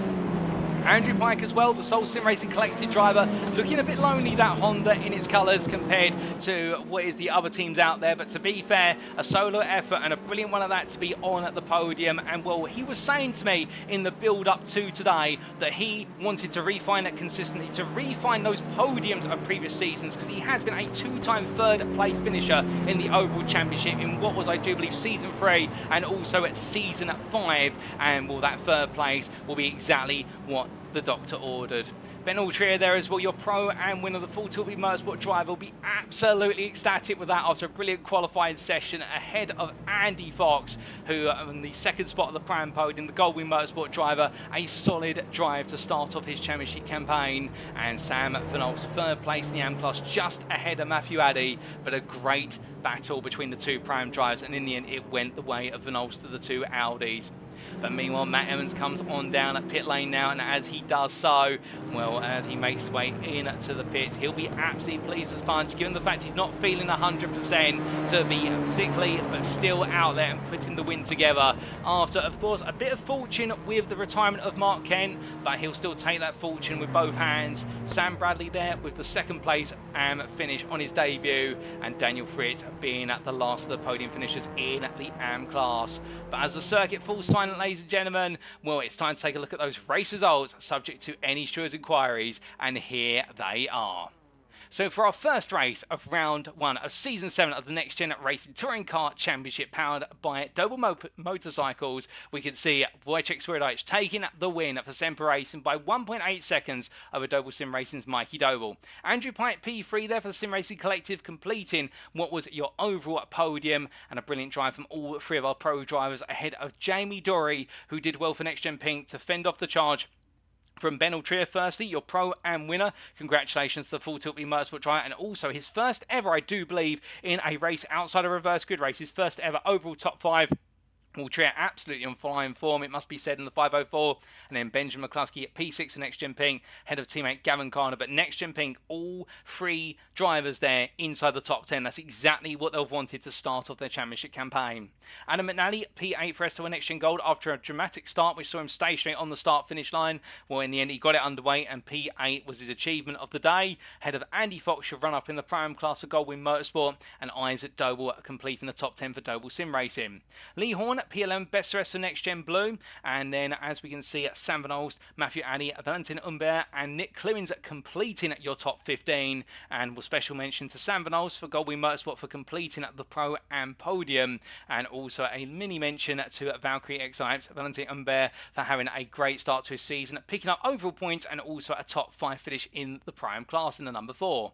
Outside the top 15, meanwhile, we continue our focus on what is your podium finishers in a good number of the classes, particularly in the AM class. And as we do look further on down, well, the top 20 being rounded out by Luke Jones and Loris Pascucci, with the JW Motorsport driver fending off the Valkyrie X-Type driver. And to be fair to Pascucci, fighting for a top 15, being in a few instances costing places and having to fight well to get himself back inside the top 20. But with regards to our AM drivers, Matt Emmons P24 there for Verano Motorsport, taking the AM class win, and the Britain having to fend off the charge from Jonathan Robrex and also Marcel Fritsch, the 2 pro drivers there caught behind him for practically a whole second half of the race. Then Toby Prosser as well coming onto that for Aztec Racing, and then Sam Bradley. He thought it was all loss for P2 in the AM class, but in the end he was able to recover it. P28 was his finishing position for SON Next Gen Gold, but his first time and his first race of the season was his first AM podium as well. The top 30 was completed by Mark Sykes and Daniel Fritz, with special mentions to Whiskey Runners Racing driver, with the AM driver taking P3 in the AM class there, and then the field being rounded off with Josh Brown, Mitchell West, Craig Tillotson, Joe Doble, Roy Plummer and Wayne Douglas. And Wayne Douglas was your last driver to finish on the lead lap P36. A lap down behind the next-gen pink driver, it was Ian Manners and Matthew Cheverton, P37, P38. Also the same for Alan McCain and Mark Kent to complete your top 40. Misfortune there for Mark Kent. I'll be very curious as to what exactly happened to your AM leader and AM pole sitter for Full Tilt Motorsport. 2 laps down for Jonathan Collins, and then Kevin Smith last but not least there in terms of what was, as we do just get a bit of a glitch on our timed out. Apologies for that, ladies and gentlemen. That seems to have fixed itself, but then we can see Kevin Smith retiring at 4 laps in the end. An unfortunate end to the race to the Runner Motorsport driver, but as he did complete over half the race distance, will be still classified as a race finisher. But that concludes our first race of the day, but we have still got 2 more to come today, and race number 2 will be coming in approximately 7 to 8 minutes time, ladies and gentlemen. And indeed, you've only got a brief breather, don't go too far away. It's time to quickly go to the bathroom or grab that all elusive cup of tea or cool beverage depending on your preference, and perhaps a snack. But before we do cut away, of course, and see in about 7 to 8 minutes time, firstly a quick word from our title sponsor for this season, that is Doble Motorcycles. If you are looking to buy your next two-wheeled machine or ATV, why not consider Doble Motorcycles? Home to an expansive full range of Honda motorcycles, scooters, off-road bikes and ATVs, Doble Motorcycles is the UK's leading Honda motorcycle dealer. However, do not just take our word for it. Having won numerous awards over the years, including 3 Motorcycle News Dealer of the Year awards, and being nominated for many more, including Honda Dealer of the Year 4 times, the Doble family-run business prides itself on customer service, and it shows. Add to this the family's rich racing history through 3 generations, as currently embodied by Mikey Doble Racing, with Mikey chasing glory in the BTCC, and you can be certain that you will receive excellent customer service from lights out to checkered flag. So if you'd like to know more, check out their website today at doble.co.uk. Speaking of Mikey Doble Racing, if you'd like to support Mikey as he pushes it to the limit out on track, you can do so by following the Mikey Doble Racing Facebook page as seen on screen. Additionally, if you want to represent the 88 Army at a BTCC weekend, Mikey Doble Racing has some fantastic merchandise available just for you, as may be found either via the Mikey Doble Racing Facebook page, or alternatively in the Doble Motorcycle store at dobledirect.co.uk. Don't miss out on being a part of the 88 Army today.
And we return, ladies and gentlemen, for our second race of the day at the one and only Circuit de Barcelona, Catalunya. And what a race one we have just had. And as we roar away into race number 2, well, we are only 3 minutes away from going to the grid for the second time today. And, well, with that in mind, it does mean the race is coming quick, hard and fast. And that's exactly what it was all about for many a driver out there in their first race of the season. Speaking of one of those many drivers, maiden Motorsport putting on an absolutely brilliant display to bring on home what was none other than that win in the AM class, and we look forward to plenty more. We'd also love to see that Verano Motorsport livery on the car, but unfortunately, ladies and gentlemen, we have tried to take a look in the break at the issue on the liveries. Unfortunately, it doesn't seem to want to go away, whatever the pesky issue is, and therefore it's something we'll most likely have to resolve in the run up towards round number 2 in a week's time. But bear with us, we will get it resolved, no doubt about that. We want to see all our drivers in their full splendour with regards to liveries on the cars, because at the end of the day we know that the livery makers for each and every one of the teams put so much effort in, just as much as the effort our drivers expend on circuit. But as our drivers get themselves set, they do have 2 minutes before they go to the grid for the second time of asking, and with that in mind we do look to Jonathan Robrix here, a driver for Valkyrie Excite, who've definitely had a very challenging race number 1, qualifying outside the top 20, and the pro driver finding himself having to really battle hard to make his way even into the top 25, but enjoyed some battling with fellow pros further down the order, including Marcel Fridge, and also what was battling with the AM drivers around him. I suspect he'll be hoping for plenty more in what will be this second race, but perhaps a little bit further up the grid if he can do so. But as he gets himself set there, we have also had confirmation with regards to what is the instant we did see, ladies and gentlemen, in none other than what was the race start. We do believe the Honda that was part there, we incorrectly said it was Adam McNally. I do believe, in fact, it was Adam Delmont upon review, albeit everybody able to get through the situation A-OK. So I don't think anyone's going to be getting a finger wagged at them there, but definitely a bit of a scary moment, and hopefully it won't happen again going forward. But as our drivers get themselves set and ready to go, well, we do look to Valentin Humbert as the Frenchman makes his way in towards turn number 5 right now, and well, one of many drivers there looking to make more progress. A great start to his season, of course, with that P14 overall finish and P5 in the Crown class, and he'll be looking to double up on that in race number 2. And what things could we also take from what was our first race of the season? Well, definitely the new physics model seems to have served up. The contacts now are much more violent compared to in previous seasons. We did see a number of cars come into relatively tame contact with each other, and the cars being sent left, right and centre. So therefore it is going to be on the mind of our drivers in the fact that those contacts now not as forgiving as they once were. But on top of that, we also got to learn that some of our newer faces definitely mixing it up in the grid, including Andy Fox as the Goldwing Motorsport driver, absolutely charging forward. And well, with that, ladies and gentlemen, checker flag comes out in this practice session, and that can only mean one thing. It can mean that it is time for us to head to the grid for race number 2 here in Spain.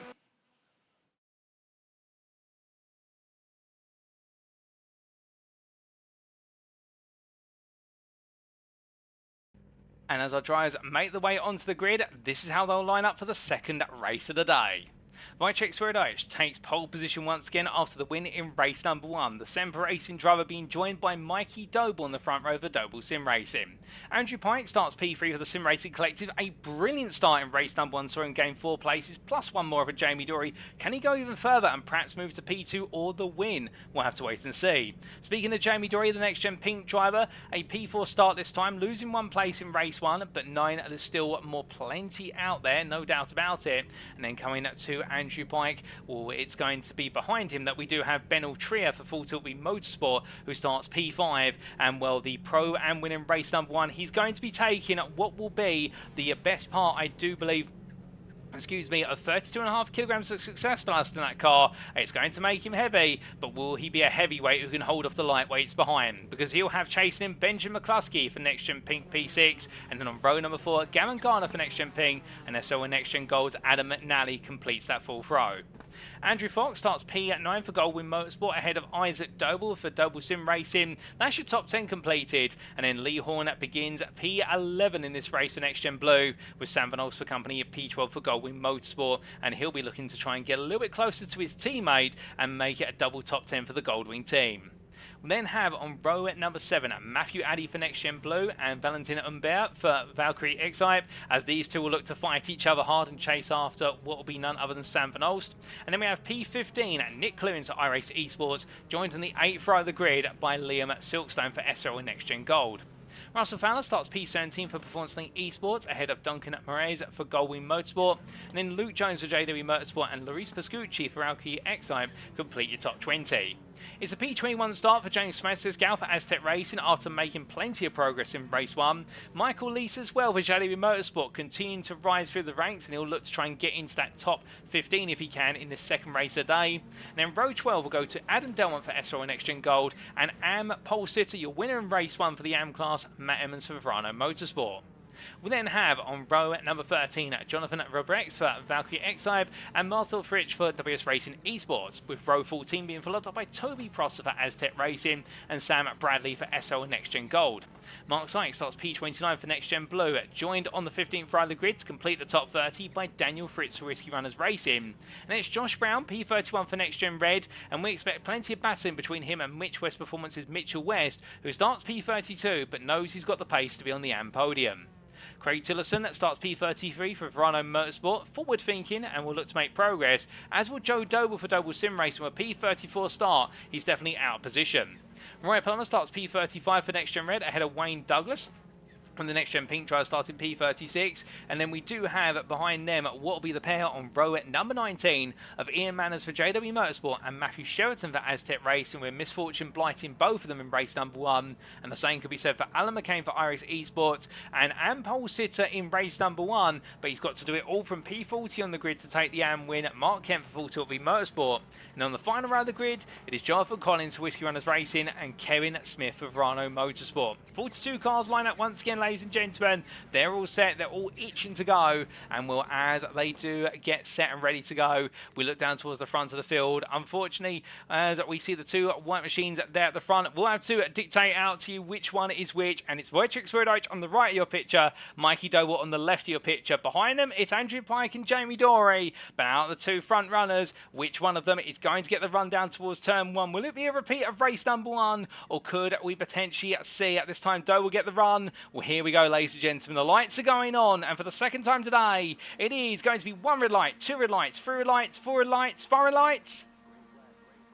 And it's lights out, and away we go for our second race of the day as Wojciech Swirydowicz gets a good start. One driver taking the grass there to go around some other cars with a brilliant start. Not quite sure who that was, but as they roar their way down, a Goldwing Motorsport car as well, getting adventurous as they make the way down. Swirydowicz this time to go very defensive. Pike, meanwhile, has moved up into P2, going around the outside of Doble, who's pinned himself to the inside behind what was there, Swirydowicz, but Pike sweeps around the outside, and as they all come on through, all the drivers this time absolutely nailing the run on through. No slow starters today in race number 2, and as the field roars its way on through, everyone's surviving the opening couple of corners, all but I think we've had now an instant as soon as I say that, and the commentators customise that. In the rear of the picture was Wayne Douglas taking the trip to the barrier in turn number 3, but the drivers made their way to the braking zone here. Well, Luke Jones right now with JW Motorsport on the attack on the inside, car going a long way around the outside there, and I believe that was Loris Pascucci trying to make some progress, but in the end losing out as he's now in a freeway fight with what is Adam Delmont and Toby Prosser, and will Prosser at this point just holding the outside and looking at not to get too involved as Pascucci holds the inside into the hairpin.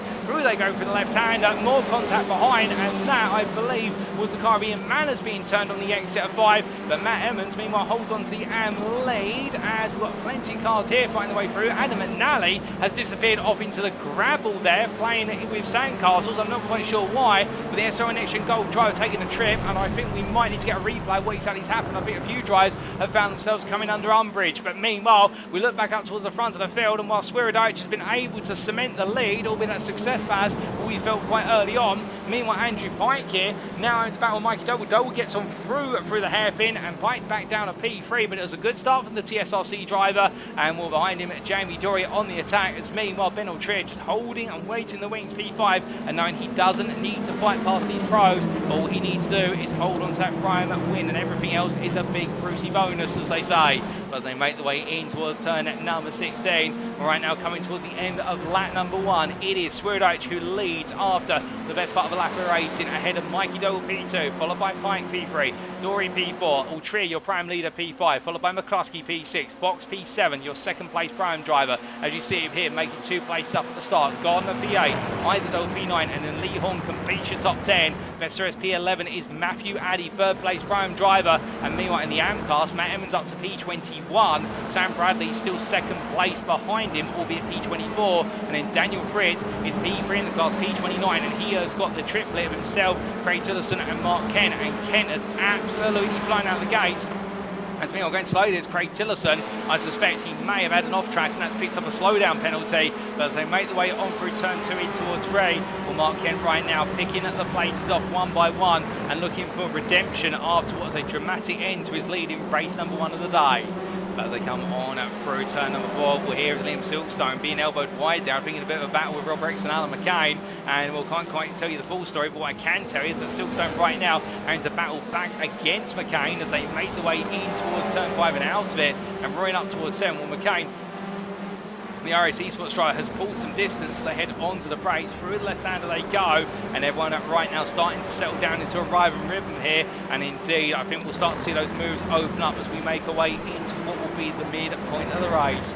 As they roar their way through turn number 9, Silkstone just charges on, and meanwhile we look up to Adam Delmont and Russell Fowler. That's Delmont on the inside, and Fowler in towards turn number 10, into the hairpin they go. Delmont lost the late breakers, we've seen it before today, he's trying to go for it again, and the SO NXTGEN Gold driver knows he's got it all to do after what was that very slow start in race number 1, which we explained why he started so far down, given he's had to put in a recovery drive, but right now absolutely on the attack. And speaking on the attack, here is Prosser looking to try and make a move versus what is Fowler as they head through turns 14 and 15, Fowler refusing to budge, and the Elantra driver for Aztec Racing right now hot on his heels as they make the way onto another lap. As they head down the start finish straight, this is where you'll see in that contest the straight line performance, the Audi has the acceleration, but eventually the Elantra will get there to sixth gear as well, and that's where they level out, with the Audi absolutely ferocious in a straight line as they head onto the brakes here for the third time asking to turn 1. Prosser more aggressive on the brakes, so you can see the car starting to buck on the rear, giving the rear with brake bias, and therefore getting plenty of rotation. But Vespucci here looking for the move on the inside versus Prosser as they head through turn number 3, and I think the pro driver here is going to take his mark and make his man as they head in towards turn 4. The Valkyrie Exo driver hard on the brakes on the inside of the Honda Civic, and as they roll off the anchors, well, right now Prosser not giving in, but Vespucci doing exactly what he needs to and takes another place. This is brilliant recovery work from the number 25 driver, and he moves himself firmly into the midst of that potential reverse grid order, but his target of course will be P13 to guarantees in that reverse grid no matter what numbers are drawn from the lottery bowl. But he heads in towards turn at number 7. Meanwhile, Matthew Sheraton here, it's a bit of teammate on teammate action as he battles with none other than James Mansell. It's going to get very tasty, but the one thing you don't do is take your teammate out. Keep it clean, boys. They head through turn 7 and 8, and Sheraton does get ahead. I think James behind him might be raising an eyebrow saying if that's the way it's going to be, but as they make the way through, Mansell takes a bit of gravel with him, and that won't do at all, as now it's going to be Bradley who's on the back of him, and Sam Bradley on the attack here. Now he's got to clear these primes to take on Matt Emmons, and as they make the way through turn number 10, he's got primes all around him, left, right and centre, as that is Alan McCain trying to take the long way around the outside, but you can see there Bradley going defensive, Silkstone inside to outside, and goes round the outside of McCain through what was the corner there, off track. That's Adam Delmont who's taking the trip to the grass. That's not the way you do turn 12. I suspect he was aiding that. McCain taps the rear, meanwhile Silkstone stays level, and as they head in towards 14-15, well, right now coming through left into right here is a long lollygaggle of cars. They roar their way on towards another lap. Indeed, the fighting aplenty, and meanwhile Mitchell West there having to give some space, I believe, to Mark Sykes, who's trying to find his way through, coming out of the chicane, and so now it's Adam McNally. Oh, goodness me, Mitchell West turns to the wall there, and it sends, where's the Honda of Adam McNally the opposite way? No, it's gone horribly wrong there as well for what was job for Victor. It's Craig Tillotson who got picked up, and well, in the end, it's disaster after some initial contact from McNally and what was there West, when in Tillotson being picked up as well, the Honda having the front of the car taken off, and it's all gone horribly wrong down the start for this straight, but thankfully all three drivers have either been able to get out of the car and take it to the pits, or Tillotson's going to try and and carry on and get it round to the pits, but I suspect McNally and West both in cars that needed to be towed. But as we stay fixed here to Jones versus Plummer, as Jones looks to try and pick his way through. Well, meanwhile, looking from them up towards your race leader. We've talked about them a little bit, but let's talk a bit more about them. Well, right now, Swirydowicz and Doble 4 attempts away from each other, much like race number 1, and gradually accumulating the gap away from Andrew Pike for the Sim Racing Collective, albeit I suspect the weight holding them back. But meanwhile, you see Ben Trier there holding to the outside. That's McCluskey making a move. These two have been fighting for some time, and here comes Fox. Fox on the inside here, and showing all his cunning and guile to try and make the moves. McCluskey goes deep. It's 3 wide into 11, but in the end, Trier has to back off there. Fox takes the outside, but Trier doesn't back off completely. Side by side they go as they make the way on through turn number 12 up towards 13. And as we ride on board here with Gavin Garner, well, what I'm hearing in my ear, ladies and gentlemen, is that the safety car has been deployed for that instant down the start-finish straight, and what that means, our drivers will be racing up to the start-finish line, and then they will lock in the positions as soon as they cross that start-finish line, which now our leader has, so therefore they can race up to line, but then they must stop and cede any fighting. But the safety car has come out for that incident, and as our drivers make the way on down the start-finish straight, well, that means all the drivers now will neutralise the racing, and well, it will be a brief halt, albeit the laps will continue to be accumulated, but no more battles at this time. And I think for some drivers they're going to be breathing a sigh of relief. Others, meanwhile, are looking to make moves. They're going to be saying, why can't I carry on racing? As I think here Emmons and Lease are swapping their places back, as Lease did make the move literally on the timing line, so I think Lease giving the place back for safety, just in case he was to incur the wrath of the stewards after the race. But as they make the way on through, well, the big question we have, of course, is how exactly did that instant on the start-finish straight occur? Because that's what the safety car has been called for. And well, here is the instant, ladies and gentlemen, and we take a look back.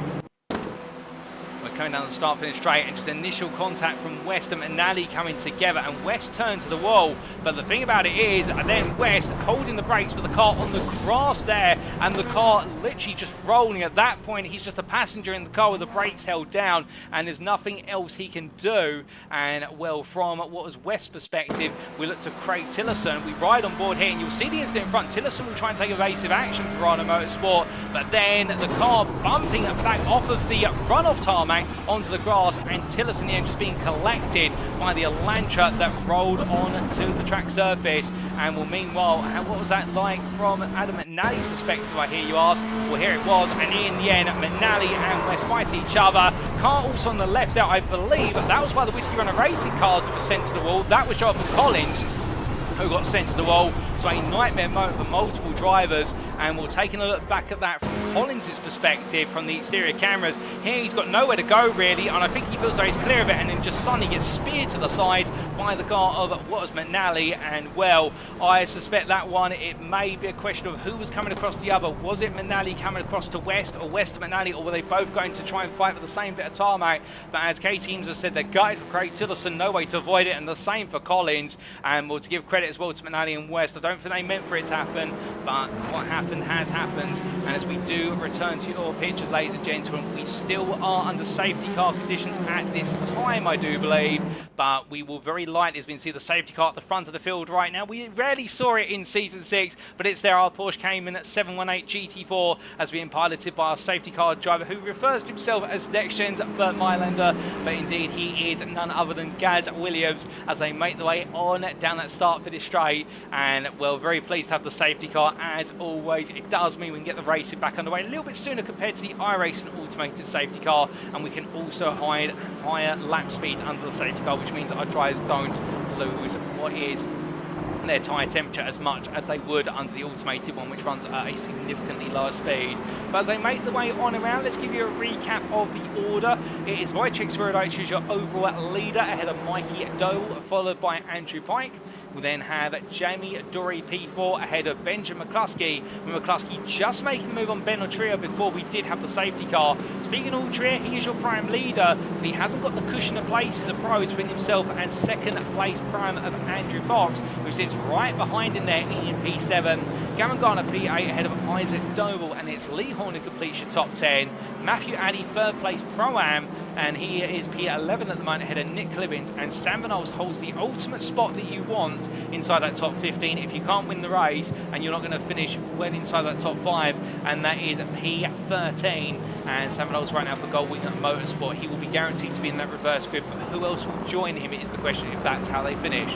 Speaking of prime drivers doing well, Valentin Ambert behind him in P14 for Valkyrie Excite, looking to try and take that fight to the Audi driver when we get back underway. We've done race P15 behind, completing the overall points paying positions. Russell Fowler P16, head of Loris Pascucci, Toby Prosser, Joe Doble, and then Matt Evans, your AM leader, completion top 20. We have to stop the recap for the order, ladies and gentlemen. The safety car is in at the end of this lap, only 2 laps under the safety car. All the drivers who are able to get the cars out of the pits after that damage are back out on circuit, and they are on the lead lap, so therefore it will mean the field will now bunch up, and well, Wojciech Swirydowicz will be the one who dictates the pace. The safety car has already disappeared through turn 13. You can see it there in the distance.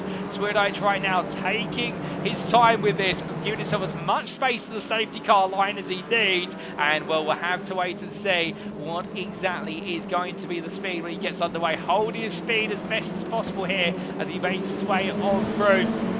And as he does so, builds up the speed on the exit of the chicane. We are racing once again, ladies and gentlemen, and we have still got the best part of another 5 laps of racing to go as we turn on to lap 7. It's Swirydowicz who leads. He did well on the safety car restart, but has he done enough? We look back from your leader. Here comes Doble behind, currently P2, inching closer and closer, but he can't find a way through. As everyone right now absolutely chomping at the bit to try and find a way in versus the leader, and as they make the way through turns 1 and 2, no way through, no change there.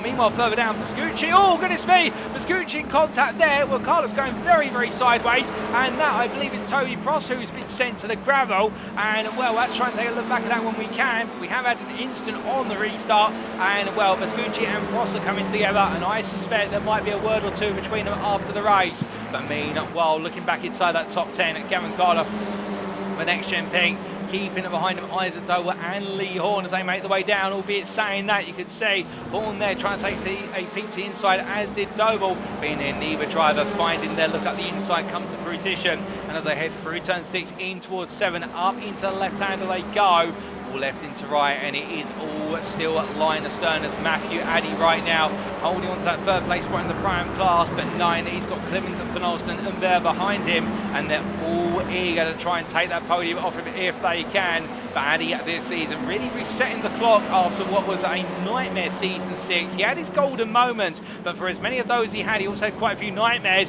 But right now, getting nightmares will be Gavin Gardner's eyes. Doble looks to try and take a move up the inside into 10. So they go for 11 into 12, and the young member of the Doble family, the youngest of the 3 brothers, really showing maturity out there. Look at this move around the outside, using the strength of the Honda's grip, and as they head in towards turn 13, Gardner's still there, giving space to Doble. Doble to the inside of the chicane, a bit of contact between them, and well, Gardner does not back out. Gardner absolutely sticking in it to win it, but in the end, making that 2 wide into turn 15 cost him as having to mount the apex curve, and we're going up on 2 wheels, then going crashing down the suspension while taking a hard knock, and Isaac Doble holds on there, and the question may be, could more room have been given? But I suspect to that point, and well, I think Isaac might have been thinking, why hasn't Gardner backed out? And well, was it worth it for Gardner is the question now, as he starts to have to fight more and more members of the prime class around him as an NXTGEN Pink driver around the outside there, through 1 into 2, and that is Nick Clibbins picking his way past. And here comes Van Ols. Van Ols picking the place, and I wonder if there's some suspension damage on that Veloster of Gardner, because it is not looking as pacey anymore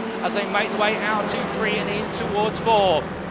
As they head down in towards the next braking zone. Well, meanwhile, behind Humbert looking up the inside, but Van Ols going defensive, offensive there, looking up the inside of Gardner while simultaneously blocking off the number 4 Veloster. And as they come on down towards turn at number 5, we can see again Van Ols to Gardner side by side, as much as you love to see it, as they roll on through, and coming on towards turn 7 they go. Well, right now, neither driver wanting to give in or wilt under the pressure of the other, and as they head in towards 7, well, it's Gardner on the inside there, lovely at side-by-side space being given between them, but Van Alsten gets the run out of 8, and I think he's now going to have the inside of 9, and this isn't a corner where you can go too wide on the outside unless you're on the inside. It's very conservative, and Van Alsten immediately takes the place there, but Gardner right behind him, and we're looking for the move in towards 10. Can he find it? The answer is no, he can't. Onto the brakes they go. Gardner tries to go around the outside, trying now to do a repeat of what was done on the previous lap to him, and it's not to be as Sam Knowles takes the place and takes P12 of Gavin Gardner. But as they make the way up towards what will be at turn number 13, through they'll go and in towards that braking zone for the chicane afterwards. But as they do, in terms of change, we have had Andrew White coming to increasing pressure and McCluskey and Dory behind. And in fact, interesting, McCluskey and Dory have swapped places recently, and I do believe that it might be the McCluskey right now is a little bit faster than Dory.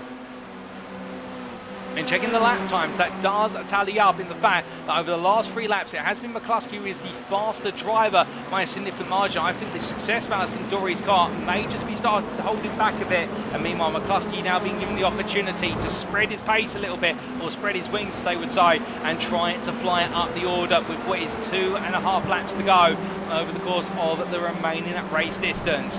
But meanwhile, further down the order, this is none other than Matthew Sheraton fighting his way past Matt Emmons. Emmons then not fighting too hard for Rhino Motorsport 9. His quandary is not with the prime driver, it's with the AMS. And well, I think we said that, and now Sheraton backing off down the run out of 3 in towards 4. And here comes Silkstone in return. And well, I wonder what exactly's happened there. But meanwhile, it does look as though Emmons enjoying squabbling with the prime drivers, but not putting up too much of a fight for the simple reason he doesn't want to lose those class points. Albeit saying that, he won't want to lose too many places overall. He's currently P19, and number 19 is a regular number that appears on the lottery bowl based on probability and statistics. And if the Rhino Motorsport driver holds on to this, he's got a good chance of being in that reverse grid. And it is very rare to see an AM driver in that reverse grid based on the record of season 6. I think we only had 3 AMs end up in that reverse grid over the entirety of the season. But meanwhile, as they make the way out of turn at number 9, and we put the full reverse grid to bed for a brief moment. Meanwhile, McCluskey and Dory here are fighting each other, and behind Ben Trier flashes lights. I think he wants them to get a hurry up. He's worried about Fox behind, as we do jump on board here with the second place prime driver. And Fox right now, he's got 2 more laps to go, and Trier, you could see it. Look how close the Elantra is to the back of the 2 Velocitas. Right now, Trier, I think, is just getting frustrated. He can't put the hammer down and develop the pace, and Fox, as a result, is just able to sit there and wait as the Goldwyn Motorsport driver here in the Audi is not really close enough to look for a move currently, given the relative slipstream between all the cars down the start finish straight. But he's going to be thinking about a potential move on the last lap, and if Trier continues to find himself boxed in behind the 2 pros from NXTGEN picking in front of him, well, I can imagine that our Goldwyn Motorsport driver here may see an opportunity, see the door open and look to go for a lunge to try and take that win. But again, will he risk it, given the fact he's already picked up 1 second place though, 2 second places in a row behind the driver who's taking 2 wins back to back is not necessarily going to be a bad way to start when it is your first day on the job in the NXTCC. But meanwhile, ladies and gentlemen, we do have to hold a thought, because in the AM class, Sam Bradley has taken the lead. There's been an incident for the Rhino Motorsport driver Matt Emmons, who was leading, and here's the replay to explain what's happened. We look back, and that, I believe, is turn 12, going slowly on the run out the corner, down into the brains over 13, and that is 3 wide there. And in the end, Emmons turned having to hold the car, hold his brakes, and then reverse it off the road as soon as possible. Everyone doing well, and Emmons very unfortunate there for both Lease, and I think it was Silkstone to compress him into the apex. I think Emmons was backing off of the drivers around him, but in the end, I think with the lack of speed he had, the drivers who were making their way through him battling 2 wide, I think they were more focused on themselves. They would have been the 3rd car that was sat on the apex of Emmons, and very unfortunate for him, that's put him all the way down the order. It's put Matt Emmons all the way down to P35 or P6 in AM, and given Bradley an open door to take his first ever AM win on his debut round of the NXTCC. But as we look to Bradley here, who continues to find himself fighting with Mazes Gale will hold the fort, as here comes Mark Kent. Kent's going to have something to say about Bradley as he looks up the inside, 3 wide as Rob breaks up the middle, and meanwhile Bradley just sent all the way on the outside there, and I don't think he's going to quite know that Mark Kent has just taken the place off him, and Kent takes the lead of the AM class. And what a brilliant piece of position there for the full tilt Motorsport Veloster driver, in the fact knowing exactly where to place himself, and in the end getting it done. You've got to feel for Bradley. I think he was blindsided not by just 1 but 3 cars in total, as Toby Prosser also got through alongside Rob Rex and Kent. But as they head on towards the final lap, well, Bradley right now has got Daniel Fritz for company right behind, and Fritz P3 in the class. So the AMS has got Josh Brown for company just off of him. So right now the AM class podium absolutely heating up as the sun comes out here, and this circuit's getting even warmer. But as they make the way down the start finish straight, Robrix and Kent here are going to fight. It's only for overall position. It's not even for a reverse grid position, given the fact they're fighting for P24. And onto the brakes they go. Robrix around the outside. Well, it's going to be in the end. In fact, that's with Prost. That's with Toby Prost from Kretzer. This is a P25. And Prost taking the fight in the Pro-Am. The Elantra versus the Pro Honda, and in the end gets it done, or does he? No, he doesn't. Side by side they go in the end, coming in towards what is turn number 4. These two really getting elbows out here. They've got to be careful about this because the contacts are much more severe now, as we talked about earlier. But Robrix will get it inside in the end and makes the defense count. A nice work from Robrix there, the Belgian driver, definitely showing his experience as a pro. And meanwhile, we look back inside the top 10 here as we come towards the end of the final lap. And this is Isaac Doble being pressured by Lee Horn for P8. And Horn there gets the better run out of the corner. Horn's going to look to the inside here as they head down to the brakes. Onwards he goes, on to the anchors. And well, Isaac Doble here, I think, will have to give the place up and look for a counter-attack. And exactly that.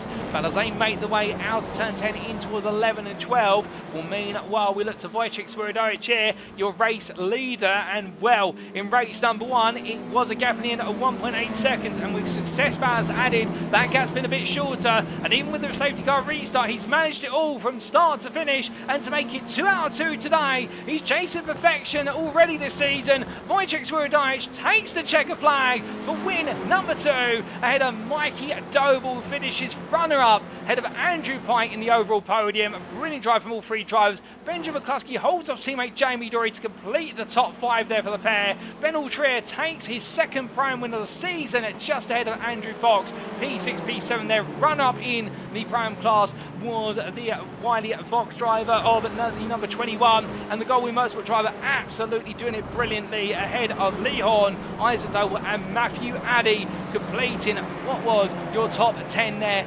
P3 in the Pro-Am class. Meanwhile, in the AM class, it is Mark Kent who has taken his first AM win of the season there. Denied it in race number 1, but takes it in race number 2, ahead of Sam Bradley, who finished P27 to the P25. Mark Kent Bradley with another AM podium on his debut, and to be fair, he'll be happy with that, but I think he'll be a little bit upset to have missed out on an AM win when he looks back at it. And Josh Brown, in a late turn of events, has taken 3rd place in the AM class, his first ever AM podium. Congratulations to the NXTGEN Red driver in the Veloster, and a very good job at that. And can we understand what exactly happened with regards to that? We're trying to understand. I believe Daniel Fritz ended up in some contact with another driver, and that sent him off, and in the end Brown was able to pick up the pieces.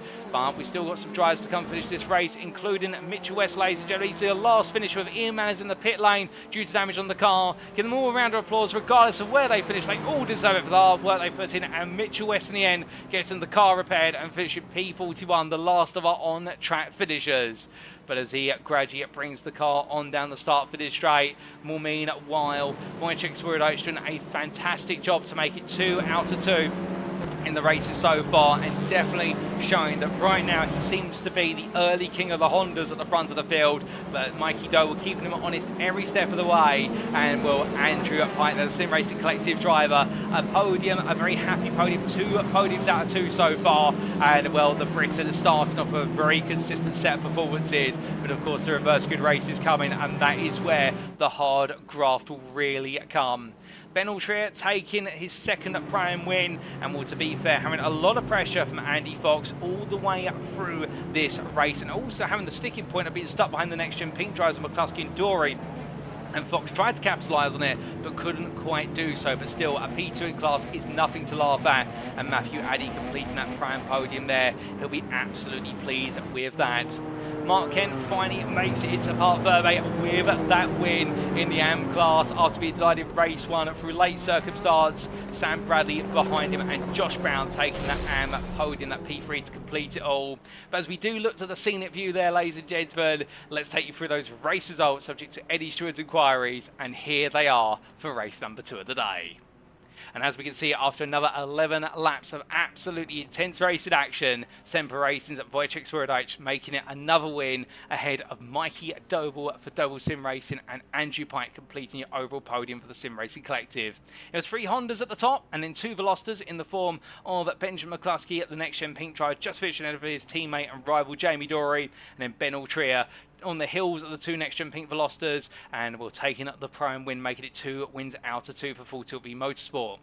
Andy Fox taking P7 there, run up in the prime class for Goldwyn Motorsport ahead of Lee Horn. 7 attempts between the two of them. The NXTGEN Blue driver having a further 4 attempts to what was Isaac Doble, and their brilliant battle that went the way of the 36 driver in the end. And then Matthew Addy just missing out on the top 9 fight, but taking a P10, his first top 10 of the season, and also 3rd place on that prime podium for NXTGEN Blue. Best of P11 was Sam Van Ols for Goldwyn Motorsport ahead of Gavin Gardner, with Nick Clemens, Loris Piscucci and Joe Doble completing your top 15. Duncan Moraes was P16 ahead of Russell Fowler, the Performance Link Esports driver, making good progress and putting himself well inside that reverse grid at set potential positions. The same could be said for Valentin Amberd. Unfortunately, the Valkyrie X-Type driver losing some places towards the end of the race and seeing himself drop outside the top 15 compared to where he finished in race number 1. But from them, P19 and P20, it's Adam Delman and Liam Silkstone, the 2 SO and NXTGEN Gold drives finishing together, and then round off the top 20 from them to P21 and Michael Elise for JW Motorsport, with then what was James Scout and Matthew Sheraton, the 2 Aztec Racing teammates, who definitely exchanged a lot of paint between one another. They round off your top 23, and Matthew Sheraton, the driver in the last of the eligible reverse grid positions. Jonathan Robrex, P24 for Valkyrie X-Type, just finished ahead of Mark Kent, with Kent taking the AM win there in 25th place for Full Tilt B Motorsport. Head of Toby Prost for Aztec Racing, made a late charge to finish P26 ahead of Sam Bradley. You run up in the AM class there for SO and NXTGEN Gold. And then to complete the top 30, it was Mark Sykes ahead of Alan McCain and Josh Brown, with the NXTGEN Red driver completing your AM podium and the top 30 with it. On the Irishman, it was in the Welshman Luke Jones P31 ahead of Matt Emmons, with that unfortunate incident towards the end of the race cost him what would have been a back-to-back AM wins, but still he'll be motivated for the final race today, no doubt about it, for Verano Motorsport. And it was Daniel Fritz, Kevin Smith and Wayne Douglas to complete your top 35 ahead of Roy Plummer, with Marcel Fritz P37 ahead of Adam McNally, who ended up in the wall on the start-finish straight, which brought out the safety car in that instant with Mitchell West, Jonathan Collins and also Craig Tillotson. And then we do see the top 40 completed by said Mr. Tillotson and Jonathan Collins, with Mitchell West in the end finishing 2 laps down to the 1 lap down of Collins, and then our sole retiree only completing 1 lap of the race due to issues with the car, JW Motorsports Ian Manners. So 42 starters, 41 finishers, of which 39 on the lead lap. But of course, ladies and gentlemen, we've got one more race to go today. We've had 2 races so far, and they've been absolutely spectacular. But now the big question is, of course, what have we got in store for the reverse grid racer, race number 3? So for the first time this season, we cut to the commentary booth. Good evening to you all, and I hope you're doing well. And I'm pleased to say my voice is holding up somewhat at the moment, although you can definitely tell it's been 5 weeks since season 6 of the NXTCC. But for the uninitiated, here is our infamous lottery bowl, as provided by Sam Cases at UK. Thank you to them. Inside it are the numbers 6 through to 12 on individual lottery balls. What I'll do very shortly is close my eyes and then draw 1 ball at a time out of the bowl, and we'll take those numbers, add them together, and that will be where we take our reverse grid from for the purposes of our final race of the day. Without further ado, ladies and gentlemen, let's do the draw. So as we do our shuffle, we'll take our first ball out of the bowl, and it is going to be our first ball of the season, the number 7, which is a relatively low number, and therefore I think right now some of our drivers will be wondering just how low this reverse grid will go. Well, let's add another number to it. That's the shuffle, and now the draw. And our second number is the number 12, so it means at the opposite ends of the spectrum it will be a top 19 reverse grid, and I do believe that means Adam Delmont will be your pole sitter for our final race of the day, and he will be joined on the front row of the grid by Valentin Ambert. The Valkyrie X-Type driver from France will have his first taste of starting on the front row of the grid in the Prime class, and it is going to be a thriller, ladies and gentlemen. Well, without further ado, the reverse grid draw being the same as it was from season 6, and we've got plenty to look forward to, no doubt about it. But we'll be back in approximately 7 to 8 minutes time for our final race of the day. Don't go anywhere, you won't want to miss it. We'll see you very shortly. If you are looking to buy your next two-wheeled machine or ATV, why not consider Doble Motorcycles? Home to an expansive full range of Honda motorcycles, scooters, off-road bikes and ATVs, Doble Motorcycles is the UK's leading Honda motorcycle dealer. However, do not just take our word for it. Having won numerous awards over the years, including 3 Motorcycle News Dealer of the Year awards, and being nominated for many more, including Honda Dealer of the Year 4 times, the Doble family-run business prides itself on customer service, and it shows. Add to this the family's rich racing history through 3 generations, as currently embodied by Mikey Doble Racing, with Mikey chasing glory in the BTCC, and you can be certain that you will receive excellent customer service from lights out to checkered flag. So if you'd like to know more, check out their website today at doble.co.uk. Speaking of Mikey Doble Racing, if you'd like to support Mikey as he pushes it to the limit out on track, you can do so by following the Mikey Doble Racing Facebook page as seen on screen. Additionally, if you want to represent the 88 Army at a BTCC weekend, Mikey Doble Racing has some fantastic merchandise available just for you, as may be found either via the Mikey Doble Racing Facebook page, or alternatively in the Doble Motorcycle store at dobledirect.co.uk. Don't miss out on being a part of the 88 Army today.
And we return once again and one last time here today in Spain, ladies and gentlemen, to wrap up round one of the NXTCC Season 7 as brought to you on the simulator platform known as iRacing, powered by Doble Motorcycles. Now in the break, as you may have seen in your respective chat, whether you're tuning in via YouTube, Facebook or Twitch, remember to like and subscribe on your chosen media platform, as that way it helps us make sure we tailor the content to your needs. We have been able to find a fix for the livery issue that has been plaguing us all the way through today's broadcast, or at least most of the liveries that we're seeing. I think some of them are still cheekily trying to refuse to cooperate, but we have been able to get some of those liveries to work, and that's a big shout out to our race director, who, when he's not policing track limits or indeed drive-through penalties or everything in between, or making sure the deployment of the safety car is correct, he's also working hard to make sure those liveries load, albeit some of them are still refusing to budge, but the majority of them do now seem to actually be in place on the cars, and therefore you'll get to see them in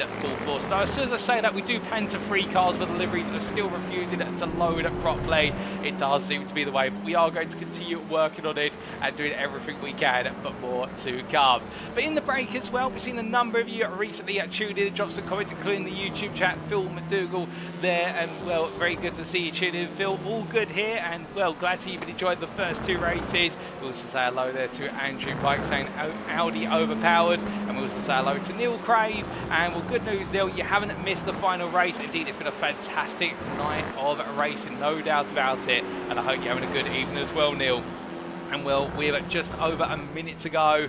We haven't had a chance to really catch any pre-race or in between that race interviews of our drivers today. I think it has been very fast and furious down the paddock trying to do so, but we promise you we are going to be having some post-round interviews after today, no doubt about it, and we are also going to try and make a point as of round number 2 onwards to get in some of those between race interviews of drivers, because we know that you guys and girls love to hear them as well, just as much as you do with respect to what is the interviews after the races. Those are coming up, of course, but one more race to go, a top 19 reverse grid, and it is going to be led by this man, Adam Delmont, who will be looking to do everything he can, having started on pole, to try and break away. But he's going to have plenty of company alongside him, including none other than this man for Valkyrie X5, and that will be Valentin Umber, who will be giving him the company all the way down towards turn number 1. And can the prime driver bring home his first overall top 10? Could he even perhaps bring home his first prime win on his debut? Well, all that and more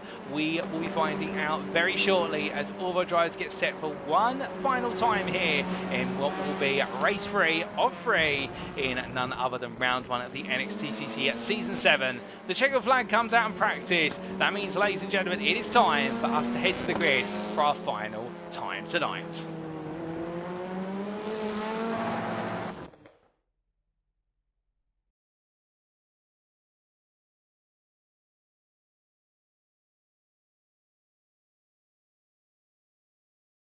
And as our drivers make the way onto the grid, this is how they'll line up for the final time. Well, in fact, I believe that grid may be a little bit inaccurate there. We are going to get the accurate grid, and there it is. And as we can see, Adam Delmont taking that top 19 reverse grid pole position, joined on the front row by none other than Valentin Umber. The SO NXTGEN Gold driver and the Valkyrie X5 driver will go toe-to-toe in the run down towards turn number 1.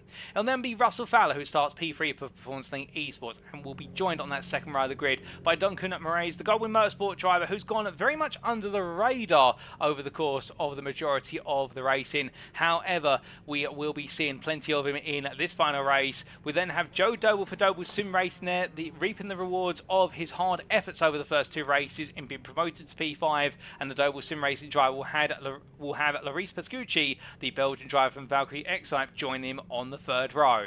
Keep your eyes out for Pascucci, given the fact he definitely had a very challenging race 1, and it's meant that his evening has turned into an evening of recovery drives, but not so in race number 3, hopefully.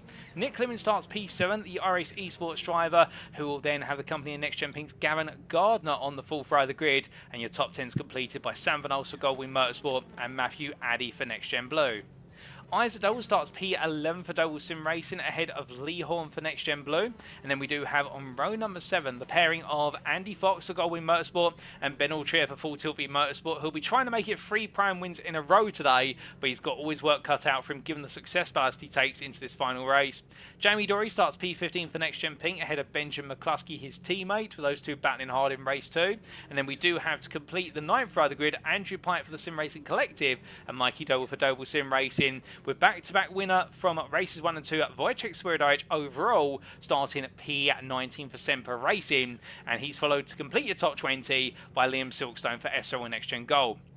Michael Lee starts P21 for JW Motorsport ahead of James Smassersgal for Aztec Racing. Matthew Sheridan, meanwhile, commences his race from P23 on the grid, looking to go toe-to-toe with his teammate at Smassersgal. Jonathan Roberts gives the Aztec Racing drivers company for Valkyrie Excite P24. And then we do have behind them on what will be the, as we do cough a little bit there. Well, my voice almost goes away from me, but it doesn't quite go away completely. We will then see on what will be P25 on the grid, Mark Kemp for Full Tilt V Motorsport ahead of Toby Prosser for Aztec Racing. And of course, the AM driver there who starts P25 will be looking to do everything in his power to make it 3 and wins out of 3. Sam Bradley gives him company out from P27 on the grid for SO and Next Gen Gold ahead of Mark Sykes for Next Gen Blue. We'll then do have what will be Alan McCain for Iris Esports on the 15th row of the grid ahead of Josh Brown for Next Gen Red, who completes your top 30. Lou Jones starts P31 for JW Motorsport ahead of Matt Emmons for Verano Motorsport. And then it's Daniel Fritz Whiskey Runners Racing and Kevin Smith for Verano Motorsport, who make up your 17th row. Row number 18 will go to Wayne Douglas for Next Gen Pink and Roy Plummer for Next Gen Red. And then we will see behind them on what will be none other and then row at number 19, Adam McNally for SO and Next Gen Gold and Craig Tillerson at Verano Motorsport. Your top 40 is completed by Jonathan Collins for Whiskey Runners Racing and Mitchell West for Mitch West Performance. Then we have lost a driver, but it does seem that Ian Manners will be starting P41 last but not least for JW Motorsport. And well, with that 41 starters in this final race today, we may have lost one, but what we've still got on the grid is plenty, no doubt about it. And as all our drivers sit on the grid waiting and raring to go. Well, some liveries still not loading, unfortunately, but I'm sure they'll come to us eventually, ladies and gentlemen. But from liveries, we'll give you the audio description to make up the delta. 10 seconds to go before the lights go on, and as we get ready, will it be Delmont who brings on home victory? Could it be the prime driver Valentin Humbert from Valkyrie Excite, who has a sensational final race today, or could drivers further back usurp them both? Will the lights go on for the final time today? It's going to be 1 red light, 2 red lights, 3 red lights, 4 red lights, 5 red lights.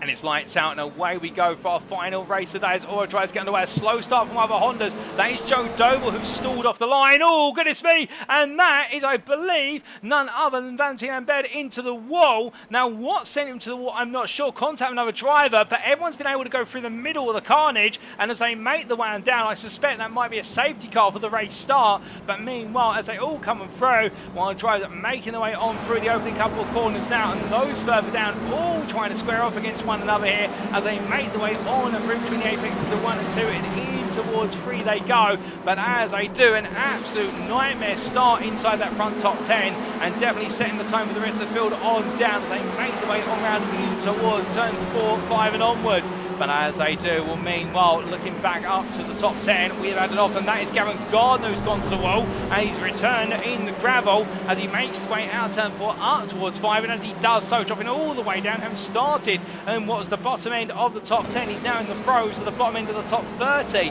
as he makes his way up to speed through turn number 5. A nightmare start for a number of drivers. Gavin Gardner, one of many who's been afflicted, and as he heads in towards turn number 7, we're coming into left and to right here, a bit more argy-bargy between our drivers just in front. I believe a bit of a scuffle going on between Toby Prosser, Mark Kent and Josh Brown, and Sam Bradley has had a sensational start clearing the rest of the Yam field. He's all the way up into P17 since the start of this race. There is Bradley for context. The SO Next Gen Gold driver absolutely run away, and well, as he tries to do so, Josh Brown right now on the offensive. Mark Kent meanwhile has been sent a long way down the order. In fact, he's been turned around on the hairpin at turn number 10, so Kent's race has been put in reverse. He now gets it back in the right direction, but for Mark Kent for Full Tilt V Motorsport, it will not do, and now he's got it all to do again, much like the midpoint of race number 1, and he'll be absolutely swearing under his helmet. But meanwhile, after one lap of racing, no safety car deployed, it is Delmont who leads for SL NXTGEN Gold ahead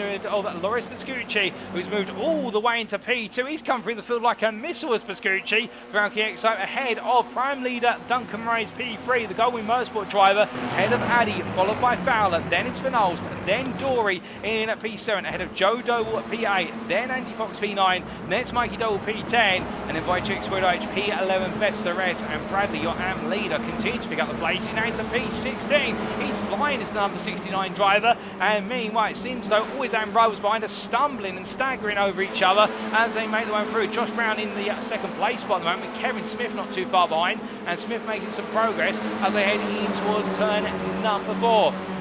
As they head in towards the right hander here, right now onto the brakes they go, and as they do, that's going to be Nally picking up another place here. As meanwhile, Emmons and Smith, the two Verona Motorsport teammates, I think will exchange the places. Smith has got some damage on the front left side of the car, it looks like, from the driver's perspective, from right from the camera you just saw, and therefore I would imagine that Smith right now yielding, knowing that Emmons has a clear run on the car and will be able to go hunting after what will be Brown and Bradley. But meanwhile, we've had even more drama. That is Joe Doble pointing the wrong direction. I think there's a lot to dissect over the opening couple of laps here. Well, we're going to get our fill of replays at some point in race number 3. But Joe Doble looking the wrong way and immediately had to be towed to the pitch due to suspension damage. That's a nightmare moment for the middle-aged member of the brothers, and therefore the Double Sim Racing driver having his race come to an abrupt halt as he has to have work done to the car.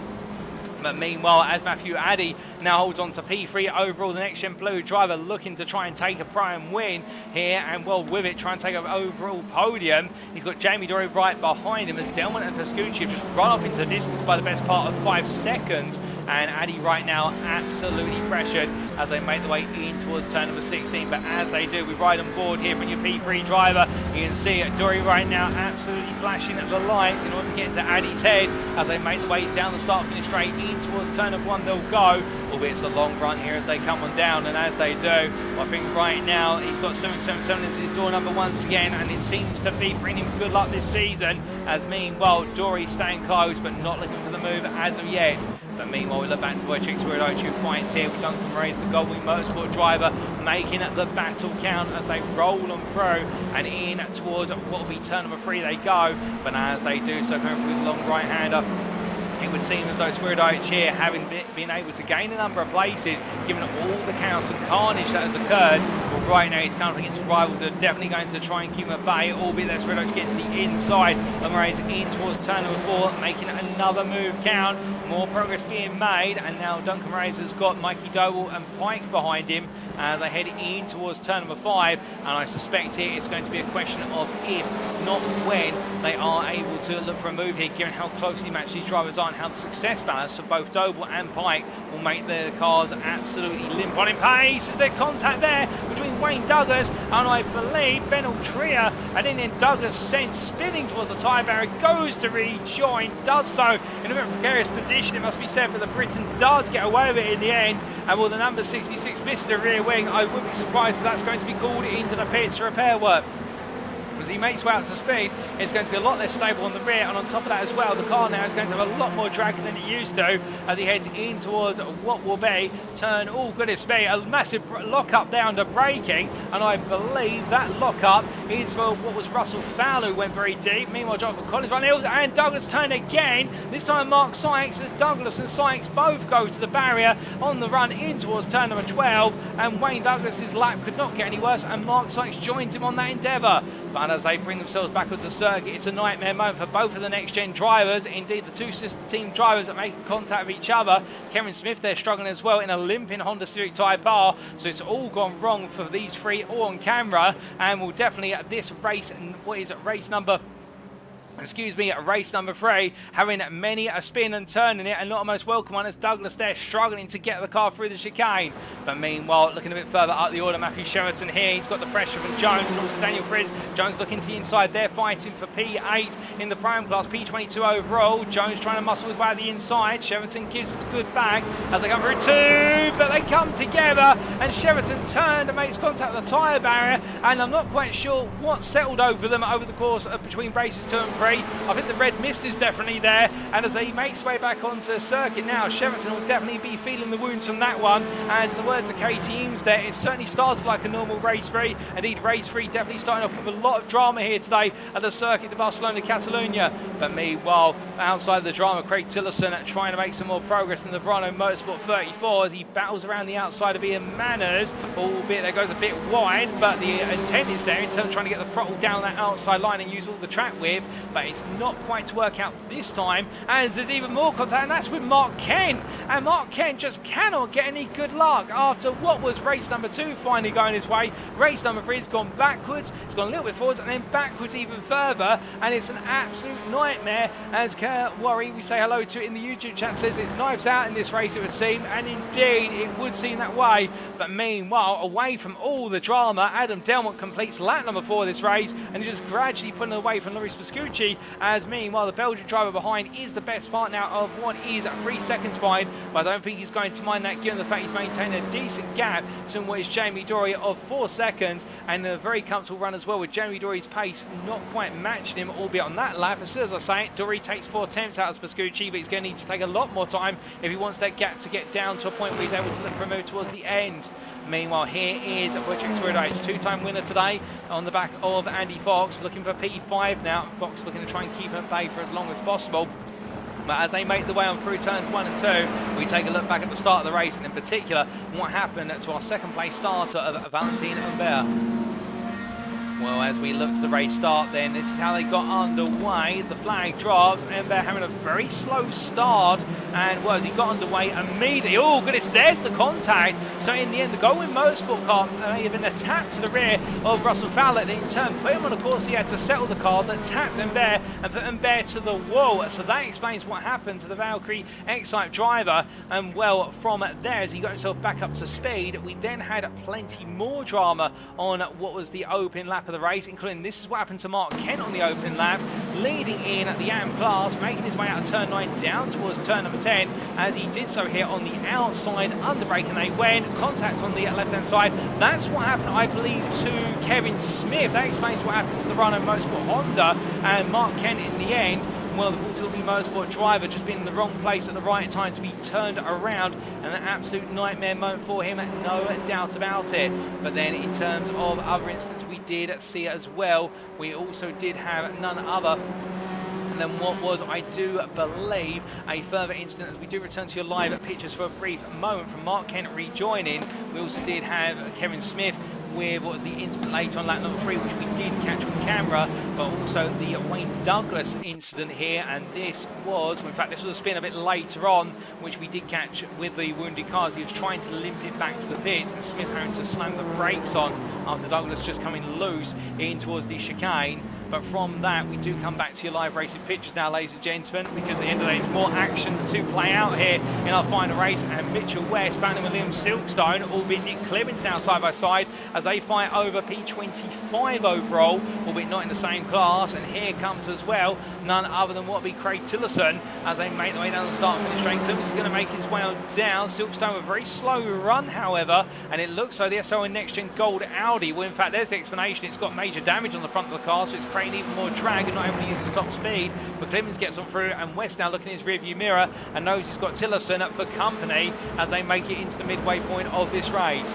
As they come on through, which turns 1, 2 and in towards 3. Well, Silkstone versus Clemens is still playing out. They're fighting for the final spot inside the top 10 of the Pram class here. Clemens on the inside in the number 13 for Iris Esports, fending off the Audi there from SRO Next Gen Gold of Silkstone, and gets the defense successfully done, and now can go chasing after Daniel Fritz, and then more importantly, Luke Jones, who's just 3 seconds up the road for that 9th place spot in the Pram class. But as they make the way up towards turn 5, meanwhile, we look to Duncan Moraes, the Goldwing Motorsport driver, who are right now in P8 or P3 in the Prime class, where he's got 2 pros behind him baying for the overall position, and that is Benjamin McCluskey and Andrew Pike, as they head down in towards the braking zone here for turn number 10. Goes a bit deep, in fact, all 3 of them do. I suspect there's not as much grip on the circuit now as there was earlier, plus some tyre wear kicking in, but Marays, the South African driver, absolutely pushing it to the limit as we ride on board and look back from the rear of the 33. McCluskey's going to take a look to the inside into 13, knows you don't normally go for a move there, and therefore decides not to adventure any further, but on the brakes they go in towards 13-14, and you can see how right now the Doble Motorsport driver really under so much pressure. McCluskey having to try and get inventive and look for a cutback out the chicane in order to build up maximum momentum to the start-finish straight. But keep in mind, of course, that McCluskey right now does have the best part of 30 kilograms of success ballast in the car, and meanwhile Moraes has very little success ballast, if any at all. And as they make the way down, when McCluskey's going to look to the outside, Moraes right now in a 3 wide, as that is going to be Pike in the middle, albeit it's a diagonal 3 wide now as the two pros make their way through, and Pike trying to go inside to outside here through turns 1 and 2. Into 3 he goes, back to the inside. It's a lovely setup, and the 57 from TSRC makes another place. That Honda absolutely flying in the capable hands of the Briton as they make the way in towards turn number 4. But right now, Andrew Pike absolutely delivering on what he said he would do this season, which is consistency and also going for those big points. And that is a sign of a man who is absolutely committed to go hunting after what would be an overall championship crown. But as they head in towards turn 5, right now it does mean that with Duncan Moraes being swarmed by drivers, he's even lost out to Michael Lees and Ben Altria. So Moraes losing four places, 2 in class, for the price of what was 1 battle in the end into turn number 1. A frustrating moment, no doubt about it, but that's the way it goes in the NXTCC. And the fact if you're caught out by 1 car, you can lose many a place. Meanwhile, from one full Tilby Motorsport driver in a battle to another, we focus on Mark Kemp briefly as he goes up the inside of none other than Roy Plummer to take P28. That's back to P7 in AM for Kent. But one more than that as Lee Horn also picks his way through as they come through turn number 7 in towards 8. We're going up the rise now in towards turn number 9. These drivers all absolutely on the charge as they make the way on through turn 9 in towards 10 they go. And as they head in towards the braking zone, well, right now it does look as though this battle's subsiding for a bit, but from them, in terms of battles that might be brewing, here is Jamie Dory, and right now he is chasing after Pascucci, albeit 2.4 seconds is the gap, and it would seem as though the next-gen pink driver, who was making progress, he still is, to be fair, lapping on average 2 tenths a lap faster, but he has not been able to bring that gap down as much as he would like. It was 3 seconds when we checked in on the gap 4 laps ago, and it seems as though there's been a bit of inconsistency in the rate at which he's been slicing the gap down. So therefore, unless he can suddenly find a huge amount of time, I get the feeling this might be a bit of a lonely P3 finish, albeit he won't mind it because it'll be big points for him and the team. But I think he'll want it a little bit more and potentially that P2. But meanwhile, looking from Jamie Dory and indeed inside the top 10, we look to the bottom end of the top 10, and here is McCluskey versus Pike as he tries to go around the outside of the TSRC Honda, can't quite find it, and McCluskey still looking for a move as Lease all over the back of the 2 of them. We ride on board looking down over the front of the Britain's kind number 55, and will the JW Motorsport driver more and more now mounting that pressure on here as he rides on the rear bumper. McCluskey through 6 into 7. And you have to lift off there or brake a little bit earlier to avoid contact. It is the natural way of the concertina effect as they head in through turn 7 and 8. Right now, Lee's just waiting there in the wings, looking for that opportunity as he heads through turn number 9. He wants to pick up the overall place in order to be able to put a little bit more space between himself and Ben Altria, and you can understand why, given Altria's right there with him. Right now, the 2 pros in front not being too obliging here, and it seems though if anything, at least he's being pushed back more as we see there. Pike going a bit wide, and also Lee's following in. McCluskey being a bit more sensitive about those track limits, and well, there might be a warning coming their way depending on whether it was picked up by a race director. But as they head out of 12 in towards 13, my drivers know they get 2 warnings for free, and on the 3rd one they get a slam dunk 5-second post-race time penalty. So therefore it's all about not abusing those track limits too much. And well, as they make the way on through turns 14 and 15, well, from our drivers there, we do look back to the AM lead battle, and well, on your screen, your eyes do not deceive you, that is the top 3 of the AM class running together. We're focused on its leader, Sam Bradley, for SO and NextGen Gold, but behind that is Josh Brown and Jonathan Collins, and well, right now, the NextGen Red and Whiskey Runners Racing drivers both chasing after the SO and NextGen Gold driver. It is close between them, only 2 seconds separates the trio here, and they've got a comfortable margin from 4th place driver Daniel Fritz. We'll have to wait and see what happens between them as they head in towards turn number 1, because Bradley right now, he was denied in race number 1, the AM win. He was denied it again in race number 2, but he's going for it all in here in race number 3. And can he find a way to make it happen at the third time of trying? And if so, that would be a great way to end his debut round of the season as they head up towards turn number 4. But as they do, here comes Collins, and I think Collins now has got the measure of Brown within 2 tenths there to the braking zone at turn number 4. Brown goes very deep under braking. Collins is going to look around the outside here as they make their way towards the left-hander. He goes all in. We can see there, Brown's not going to give up contact between the two of them, and Collins gets through in the end. Brown, I think, out-braking himself there to fend off Collins, and in the end, Collins turning in. There was a tap. Brown is not happy about it. I think he's been a bit incensed by it. I think Collins is also going to reiterate in the fact, well, you went deeper on the brakes. Where else was I meant to go other than follow you into the gravel? But I'm sure they'll talk about it afterwards. But Collins gets through, but not the way he wanted to. And Brown now has Mark Sykes as a lap down behind him, keeping him company. But I wonder if Sykes might be keen to try and unlap himself just to try and gain a little bit more lap time before this race is said and done. Well, meanwhile, from these drivers, we look even further down the order.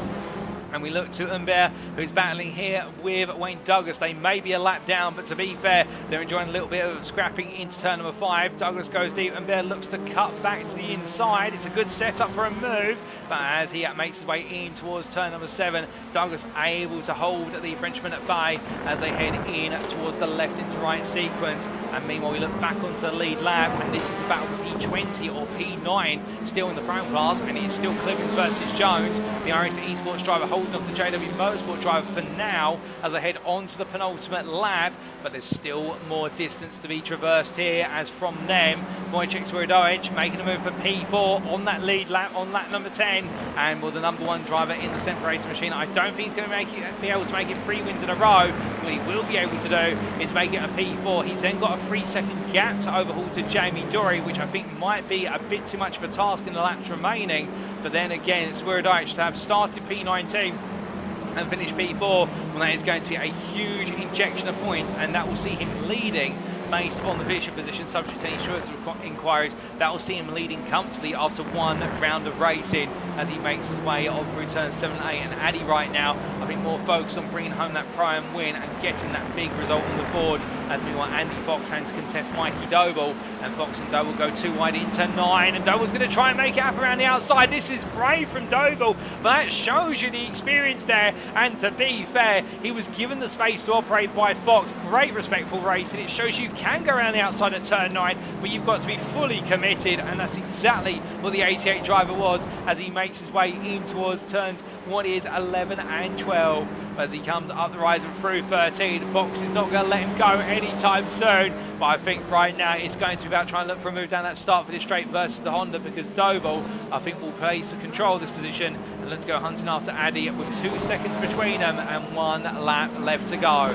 As the white flag waves, 1 last turn of the circuit here today, and well, the battle's now starting to calm down. But could we see any late crescendos as we do look back to that top 3 battle in the AM class? And well, this is Collins versus Bradley for the AM win as they come through the chicane. 1 more lap between them and glory, but which one of these 2 drivers is going to find the glory as we widen on board with a 1-2-3.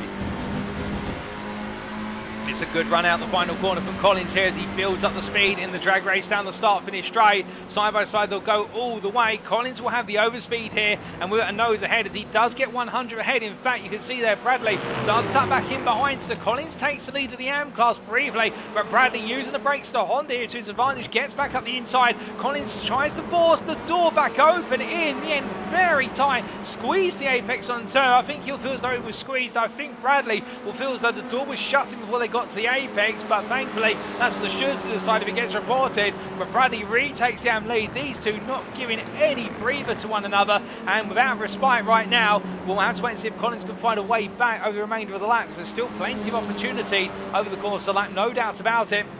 And I think here comes one, as you can see Collins looking around the outside, and we're trying to go for a cutback to the inside for turn number 5, but Bradley covers him off there. But it's a slow run out the course, a poor X out the hairpin, and Collins is going to have to look all the way around here into 7-8 if he gets this done. Into 9 out of the inside line, it's too wide, through 7, in towards 8, and Collins gets ahead. It's a lovely move, and Jonathan Collins will take the lead to the AM class, and well, just in time for us to cut back to the leader, ladies and gentlemen, because he makes his way out the final final couple of corners, it's not going to quite be an all Swirydowicz day, because to buck the trend, it is going to be Adam Delman in the cool, calm and consistent finish who takes his first overall win of the season by winning race number 3 here in Spain for SO NXTGEN Gold by the best part of 8.3 seconds ahead of debutant for Valkyrie Exile, Wojciech Swirydowicz, who takes P2 in a brilliant drive in the 25. Fend off Jamie Dory to line by 7 attempts, who rounds off the overall podium for NXTGEN Pink. Wojciech Swirydowicz finishes P4 ahead of Prime winner Matthew Addy,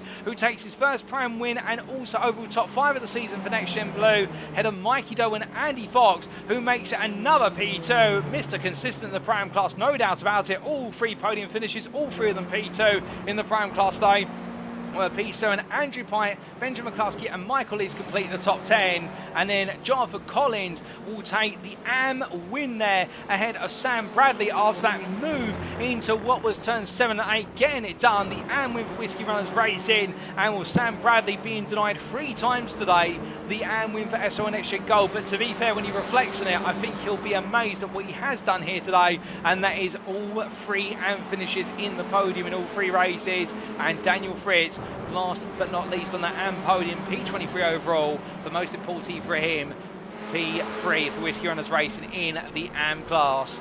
We do still have a couple of drivers yet to come through to finish their races, including Matt Emmons, who in the end for Rhino Motorsport takes P9 in the AM class in this race, P34 as he heads on down ahead of Valentin Humbert. And then we do have P36 Wayne Douglas as he crosses the line there for NXTGEN Pink in a hastily repaired car. And our last lead lap finisher will be Kevin Smith as he gradually makes his way on down in a very frustrating day today.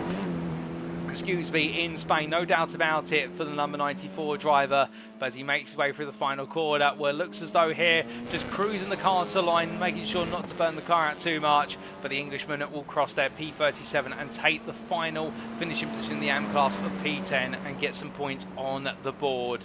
But goodness me, ladies and gentlemen, what a final race today. Indeed, a lot more drama in this race compared to the first 2, and well, plenty of instance without a doubt, but still some great racing to unpack within there. And Adam Delman taking his first win of the season, albeit benefiting of course in the top 19 reverse grid, but at the end of the day, to win and to finish first you must finish, and that's exactly what the Englishman did for SO NXTGEN Gold.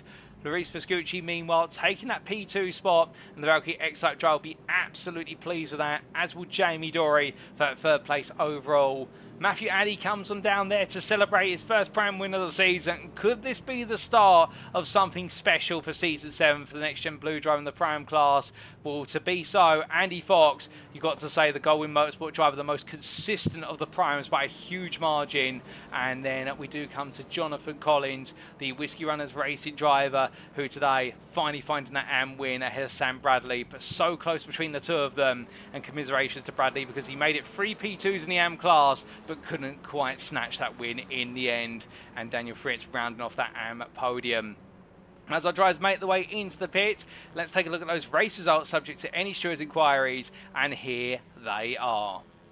And after a final 11 laps of racing, Adam Delman taking victory for SO NXTGEN Gold by 8.3 seconds over Valkyrie Exile, Wojciech Swirydowicz, and behind the Belgian driver, Jamie Dory completing the overall podium for NXTGEN Pink. Wojciech Swirydowicz doing well to charge from P19 to P4, and with 2 wins in the first 2 races, it does mean the Semper Racing driver really has taken the lion's share of the points today, with 2 attempts of second gap to Matthew Addy. P5 in the end, his first top 5 of the season, but most importantly for him, the Prime win for NXTGEN Blue, and that's what will matter most to him in the 777. Mikey Doble, P6, a double sim racing ahead of Andy Fox, making it 3 P2s on the bounce in the Prime class for Goldwyn Motorsport. Then Andrew Pyatt for the Sim Racing Collective just fended off Benjamin McCluskey by 3 tenths for NXTGEN Pink, and Michael Lees completing the top 10 overall for JW Motorsport, but perhaps more importantly to him, completing the Prime podium of Addy, Fox and Lees. From the JW Motorsport driver, P11 best rest, it was Duncan Moraes, who just missed out on a Prime podium, but still a top 5 finish in the Prime class is nothing to laugh at. And behind the Goldwyn Motorsport driver, Adam McNally, and then Ben Altrier, the full Torque Motorsport driver, who just didn't have it go his way in this final race of the day. Alan McCain and James Messerscale completed your overall top 15, with the Aztec Racing driver being followed up by your AM class winner, of Jonathan Collins for Whiskey Runners Racing, who'll be absolutely ecstatic to take his first AM win of the season. And from the Whiskey Runners Racing driver closely at full battle, the SRL NXTGEN Gold driver Sam Bradley, only at what was the first 7 attempts behind. And to complete the top 20, it was Nick Clemens and Luke Jones. Jonathan Roberts was P20 for Valkyrie Exile in a frustrating day today, but I'm sure plenty more to come in round number 2 in a week's time. And then Ian Manners P21 ahead of Liam Silkstone, with Daniel Fritz completing the AM podium there for Whiskey Runners Racing. The AM podium being a double podium for Whiskey Runners in the form of Collins ahead of SRL NXTGEN Gold's Bradley, and then Fritz to complete the double for the Whiskey Runners team. Mitchell West, P24 there, a great bounce back to finish P4 in the AM class, and just missing out on the AM podium by less than 2 tenths there. The Mitch West performance driver definitely showing his capacity to bounce back from adversity. Lee Horn for NXTGEN Blue, P25 ahead of Matthew Cheverton, with Isaac Doble, Mark Kent, Sam Van Olst and Craig Tillerson completing your top 30. Roy Plummer, P31 ahead of Russell Fowler. A frustrating end today for Fowler after getting in that reverse grid. Wasn't to be his day today. And then Josh Brown, P33 ahead of Matt Emmons, with Valentin Ambert, P35. Kevin Smith, P36 ahead of Wayne Douglas, who was your last lead lap finisher. Mark Sykes, P38 for NXTGEN Blue. And then to round off the finishing positions, retirements for Gavin Gardner, Toby Prosser and Joe Doble, with both Toby Prosser and Joe Doble classified as non-finishers as they did not complete over half the race lap distance. But with that, ladies and gentlemen, that concludes all of our racing here today. Congratulations to all our drivers for an absolutely sublime start to the season here in Spain. No doubt about it. It did get a little bit tough and tenuous in race number 3, but it wouldn't be the NXTCC if the gloves didn't come out at some point and the battling commenced in full Red Mist fashion. But still, I'm sure our drivers will be told to calm it down for the rounds ahead in the season. But with our racing complete here in Spain, we've still got plenty more to come this season, and we've still got plenty more to come on the broadcast today, of course, because we do have our post-round interviews coming up in approximately 10 to 15 minutes time. But just before we do step away to get ready for those, we'd like to remind you, if you have enjoyed today's broadcast, do stick around for the interviews firstly, because it's always great to hear from our drivers, but also do let us know what's been your favourite moment of the racing today, or if you've got multiple moments, let us know them all in the YouTube or alternative Facebook or Twitch chat. And don't forget to subscribe to your respective media channels so that way you can stay up to date with all the latest NXTCC broadcasts and everything else here at NXTGEN. But in about 10 minutes time, we'll be back for our post-round interviews, but we will see you very shortly until then.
Alrighty, ladies and gentlemen, without further ado, it is time for our post-round interviews. And today we're going to be hearing from 3 drivers up towards the sharp end of the field, albeit for different reasons from different classes. Firstly, we're going to hear from the number 21 driver of Andy Fox of Doble Motorcycles on his debut round, and what a debut he's had, with 3 top 10 overall finishes and 3 P2 finishes in the Prime class. We'll then be coming to Mikey Doble, established veteran of the NXTCC grid, and what has been a strong start to his season for Doble Sim Racing, with P2 across the board, minus a P6 in race number 3, and we'll talk about his experience on the Honda Civic Type R and chasing after Wojciech Swirydowicz. And then we hear from the number 37 of Adam Delmont, the SO NXTGEN Gold driver in the Pro class, having a very mixed fortunes over the course of qualifying and a very backwards race 1, a small recovery drive in race 2, and in the reverse grid to take the win in race number 3. But joining me now in the interview room is none other than Andy Fox. Good evening to you, Andy, and well, what a way to make your debut in the NXTCC. 3 back-to-back P2s in the Prime class and 3 top 10s overall as well. Surely you couldn't ask for much better. Yeah, I'll good evening. I'll be honest. It's not very often I'm speechless, but it's feeling that way at the moment. So much for easing myself in gently and getting up to speed and seeing where I fit in with the league. But yes, a very, very good evening altogether, I think. Oh, without a doubt. And of course, we caught up before the racing got underway for this season, and you mentioned about easing yourself into the league racing environment, having quite some established experience with the likes of Brabham Esports. But it looked as though after qualifying, you were right back into the mould, it must be said. But let's talk a little bit about qualifying. A solid performance, P12 overall, P2 on the Prime class grid. I mean, how was qualifying for you? To be honest, it didn't go as well as I wanted it to. I had probably a 57 flat, a high 56 in there, but I just got a little bit blocked out a bit towards the end of my fastest lap. There was nothing anyone could do about it. Everyone was on a quick lap, but I just got a bit too close to the car in front of me. But yeah, I was still happy overall with the pace that I showed, and as I say, to start P2 in class was always going to be good. And the way the Audis get off the line, I was pretty confident of being able to gain a few spots. Oh, indeed. And we saw you really hustling that Audi around in qualifying and even more so in the race. And coming on to your car choice for this season, the Audi was very popular in Season 6, proved to be the strongest car on the grid, but the Honda has really been the focus of a lot of drivers' attention. But you've gone for the Audi, and if I remember correctly, it's that way you've got the same car as your teammates at Goldwing. Yeah, it was one of them. As I say, I've sort of jumped in with their team for this season with Sam and Duncan, and so I'd said to them, whatever car we want to drive, we'll all drive the same one, and then it's easier for, as I say, sharing information around. We can all check on the telemetry sites and see where people are gaining on the teammates, so you're not having to rely on different cars and stuff like that. So yeah, it was good. Well, a sensible team decision, working with the team, like you say. And then let's come back to talking a bit more specifically about yourself and that race 1. A lightning launch off the line, 2 places gained in the rundown towards turn number 1 as we look back at the replay footage from race number 3. And, well, late on in race number 1, we saw you really trying to charge after what was the pole sitter of Ben Altrier in the Prime class. Yeah, race 1 was tough towards the end, to be fair. I think I got a bit too excited too early on and absolutely cooked my tyres. So the last few laps, I was really struggling to hold on to the guys in front of me. But I sort of learnt from that in race 2 and race 3, and I think the new tyre model that they brought out on the TCR, I think it benefits from taking it very easy on the first couple of laps, which is hard to do in a racing situation. But I think you do reap the rewards from doing that towards the end of the race, which was sort of proven in race 2, where I could keep a lot closer to Ben, and I thought about having one send on him, but I was just a little bit too far back on him. Oh, indeed, in race number 2, it was interesting to see how, firstly, like you say, managing the car and getting closer and closer to Ben, but also it looked as though at certain points in the race where Ben wanted to perhaps try and break away from you, the next-gen pink pair of Jamie Dory and Benjamin McCluskey in front almost were bickering enough of their own to stop Ben from being able to really get down his pace. Did you not see any opportunities there where you might have been able to make it a bit of a four-way fight between the four of you? Yeah, there was one coming towards the end where I think it was Jamie and Benji, I think it was, and they sort of touched together, and that back bend right up, and I had a brief look down the inside, but I was just, as I say, it was just that too far back to have a real sort of lunge and have a go at him. But yeah, it was good racing. To be fair, this is I know, as I say, it's the first round, but this has to be one of the cleanest racing leagues I've ever done. I think really the driving standards were really good. Well, that's absolutely brilliant to hear. And coming on to race number 3, of course, your first exhibit of the reverse grid, a top 19 reverse, and with that P7 finish in race number 2, it meant that you start quite far up the reverse grid compared to some of your peers, but still some work to do and some places to gain. Yeah, again, got a good launch in the Audi, and as I say, you tend to I'm always looking forward off the start. I don't tend to look behind. I got a bit tangled up with Isaac, I think it was, who sort of, I think he was trying to move out the way of one of the other Hondas in front of him and sort of came across the front of my nose, and luckily I managed to clear it without any incident. And then it was just a case of trying to keep the likes of Mikey and Wojciech behind me, which is never going to be an easy job. Oh, without a doubt. And with those fast pros charging through and, well, champions as well at that, I get the feeling towards the end of the race, it might have been more of a case of looking in your rear view mirror and wondering when, not if they're going to come through. Yeah, I mean, Wojciech, he's just, yeah, he's on a different level, I'll be honest. There was no real point in trying to fight him and try and keep him behind me as long as I could, but I knew when you look at the delta and it's coming down at half a second, 3/4 of a second a lap, you're thinking, yeah, that one, I'll let that one go without too much of an issue. And then, to be fair, I had a good battle with Mikey at the end. That was really good fun. He made a nice clean move on me, and I nearly got him back again. But it was good fun. Oh, indeed. A lot of fun had out there, and it shines through in your voice. And after today, indeed, you said at the start of this interview, you're speechless with regards to your performances today. 3 P2s in class. You have been Mr. Consistent from round 1 in the Prime class, no doubt about it. And I suspect this triplet of performances will actually put you as our provisional Prime Championship leader, or very close to it. But we've still got 9 rounds to go, and ahead lies round number 2 in a week's time at the Hockenheim Ring. How are you feeling for the visit to Germany? That should be interesting. Again, the Audi's got a decent top speed, so we're not too bad on that. But I haven't done any practice at all for that yet, so I'll have to get stuck in and see where we end up. Well, we look forward to seeing you get stuck in and week out, no doubt about it. And, well, with today's racing coming to a close, the one question I do have to ask yourself, Andy, is there anybody you'd like to give a shout out or a special mention to live on the broadcast today? Yeah, I'd say a big thanks to Dan and Duncan for letting me jump into the team. Sorry, Sam and Duncan, and Dan, who can't make it because he's just had a little baby, so congratulations to him and his missus, and for him making way for me to jump in.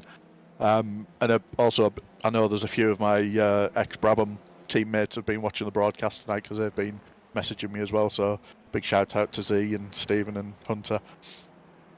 And obviously to yourself for putting on a great broadcast as well. Well, thank you, Andy, and I'm sure your teammates at Brabham will definitely, or ex-teammates I should say, will definitely appreciate the shout-outs there, and even more so at the guys at Goldwing, and will, of course, Dan, as in Daniel Downey, if you are tuning in right now, congrats on the little one. We miss seeing you on the grid, but at the same time as well, we're very happy to hear that all is well, as I understand it, with mother, yourself, and baby. But with that, Andy, it's been a pleasure having you join me in the interview room. Hope to catch you plenty more over the course of this season, but until then, congratulations once again on a stellar start to your campaign, and we'll see you in Germany in a week's time. Yeah, thank you very much. So hearing it there from none other than Andy Fox, the driver from Goldwing Motorsport, who absolutely flew high today, and in his own words, speechless with regards to his performance over the course of the 3 races, and a bit annoyed at his qualifying. That was interesting to hear, but I think it's understandable given the fact there was time out there, as he said, and on his final flying lap just caught the traffic in front of him too soon. All the drivers looking for that tow out there, the slipstream being worth a couple attempts, if not more, on the ultimate fast lap. but in the end timing it incorrectly and really ceding the ground, and in the end being the first of the prime drivers to be in the wake of Ben Altrier. But then races 1 and 2 were all about playing the chase, and we saw that at the start of both races with that phenomenal launch in the Audi and putting huge pressure on Ben over the course of race 2. But not quite able to make it work. And again, thinking about making the move, we did suspect he was looking for a potential lunge, but deciding against it, given it being early in the season, and at the same time as well establishing himself on the grid. And race number 3, once again using the pace and the consistency of the Audi and learning with the car as he goes to find those places, and in the end delivering back-to-back P7s overall, a triplet of P2s in class. You couldn't ask for better, and we're already eyeing his chances up in Germany to continue that run. And it'll be good to see how the Goldwyn Motorsport driver continues his momentum as we head into next week. But now, ladies and gentlemen, we come to our second interviewee, and we're going to be hearing from none other than Mikey Doble, who gets ready to join me in the interview room. And as he does so, well, we're going to be hearing from our 3-time champion, the story of his day today. And I suspect the story was chase, chase, chase. But as he does now join me in the interview room, good evening to you, Mikey. And well, we carry on from season 6, albeit season 6 a bit of a challenging season, but season 7 you've hit it right out the gate today, and throughout I suspect the one goal today was, if you can't beat Wojciech, be right on his heels in all 3 races. Yeah, well, that's absolutely right. It's good to be back. But yeah, a couple of second places and I believe a 6th place finish to start off the season. By most standards, most people's standards, is very good, and don't get me wrong, it's a great start to the season. But yeah, it's definitely status quo from where we were in season 6, looking at the back of Wojciech's car for the duration of race 1 and 2. But yeah, we'll have to analyze the data and see if I can come back a bit stronger next week. Indeed, challenging day today, but before we get to that, I do have to, of course, ask, a change of car this season, going to the Honda Civic. It does seem to be the strongest car out of the 4 available. Was that the reason you went for it, or was it perhaps just a change of pace? We typically seen you in the Veloster. I mean, the Honda has always been happy hunting grounds for me before. I drove the Honda in season 1, although only a limited schedule, so wasn't able to take the points lead that year. But then in season 2 I ran the Honda and won the championship before the last round, so it was a really good car for me back then, and I only really changed away from it to try a different car when I went over to the 2 Hyundais, and I've run those ever since. So yeah, I thought after a little bit of a under-par season or sub-par season in season 6, I go back to the Honda and back to a car I know well, back to a car I know performs in all areas. I thought that would give me the best chance to take the fight to Wojciech this year, but also it's great that we're both now in the same car, because it's very much an even fight and you know exactly where you stand against him. Oh, without a doubt, and that's something I think we've all wanted to see, is that continued battle between the 2 of you, and we saw the first shades of it in qualifying. In the end, Wojciech managed to take pole by the best part of 2.5 attempts. I mean, this Catalunya circuit, relentless in the precision it demands, and I suspect out there was always a couple of attempts you could find. Yeah, absolutely. I mean, on a 1 minute 56 lap, 2.5 attempts really isn't a lot. So I think in hindsight, maybe looking back, I could have done a couple of things differently, perhaps run a slightly different brake bias, which would have allowed me to carry a little bit more speed through some of the corners. But coming back to the Honda, there's been many updates since I last ran in it. So the brake bias sweet spot would have undoubtedly changed, and trying to find where that sweet spot is and the best bias selection for the car to perform at its best, yeah, may take a round or 2. So I'll keep experimenting around with it over the course of the week before we race again. And yeah, hopefully next week we can come out. Obviously we're going to have the ballast, so pole position might be a bit of a long shot, but if we can qualify ahead of the main rival, then that'll be the goal. Indeed, that goal being the most critical one to try and beat your main rival, of course. And going into the races, like you say, races 1 and 2, really a game of you playing chase and keeping an eye on the rear end of the Honda in front. And it looked as though, particularly in race number 2, once the success ballast came in, you could definitely see how the gap stayed relatively the same, but it looked like you were starting to find a way to get just a little bit close towards the end of the race. Yeah, absolutely. I mean, we had the safety car in race 2, which kind of closed things up a bit. But in race 1, I always love race 1 of the season. It's my favourite race of any season in NXTCC because it's the only race where everyone's got equal ballast or zero ballast, in fact. So it's so nice to have a pure race off the front with the fastest drivers starting at the front where you can just battle it out. But yeah, we was pretty much nose to tail the whole race. I think if anything, I was probably slightly more aggressive on my tyres. So on those last couple of laps, I started to just fade away, drift out to beyond the second from him on the Delta. Race 2, obviously we had the safety car, so kind of allowed the tyres to cool down a little bit. But it's going to be something I need to work on, is to look after those front tyres a little bit better throughout the race. So you know, if we are in a position where we're nose to tail throughout the race, I've got a car to fight with towards the end. Yep, and that's what we're looking forward to seeing, whether you can close down that delta over the course of the season and have that ability to really take on the fight, and also in the process try and bring that playing field and perhaps even bring some other members of the Doble family into that hunt for the overall, if not the team's championship. Speaking of which, we've got both Joseph and also Isaac back on the grid, and both of them also putting in some good performances, particularly Isaac, who once again really pushing above his weight. Yeah, absolutely. I mean, Isaac is continuing to improve season on season now.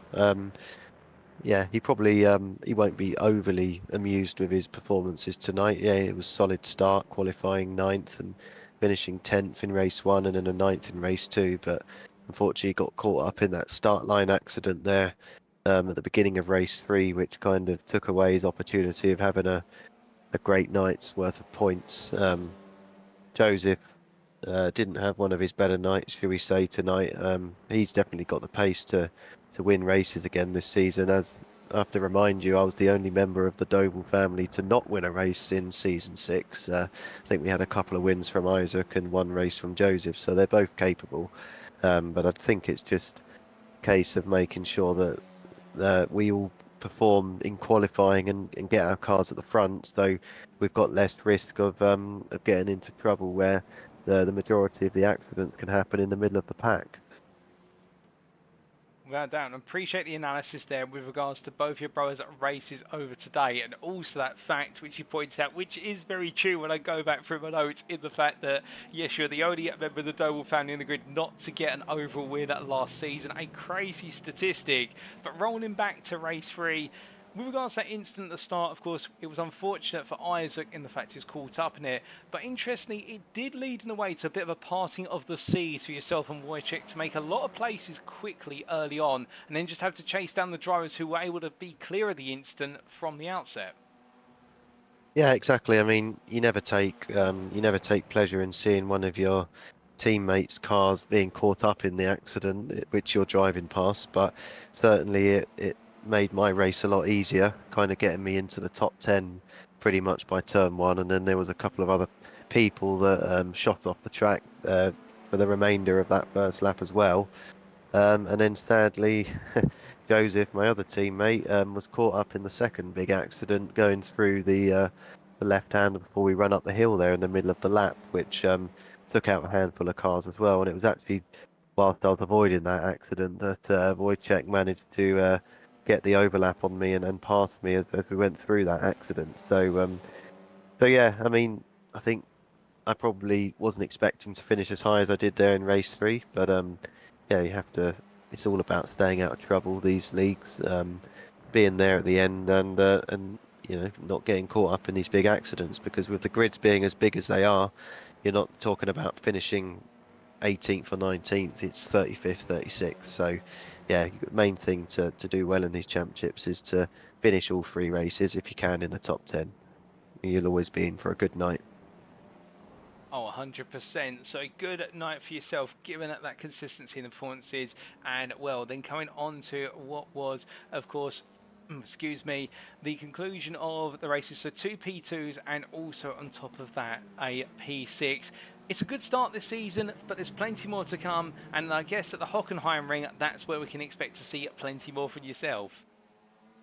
Yeah, I mean, Hockenheim is a track that I think will probably be good for the Honda because there's multiple heavy braking zones there. We all know how good the Honda is on the brakes, so I think it's a track that the Honda should go well around, and hopefully we should get some good results. But like I say, it's going to be tough nonetheless. And going into it with the ballast on the car, it's going to be trying to get the car in the top 10 if we can in qualifying, and then build on the evening from there. So yeah, looking forward to it a lot.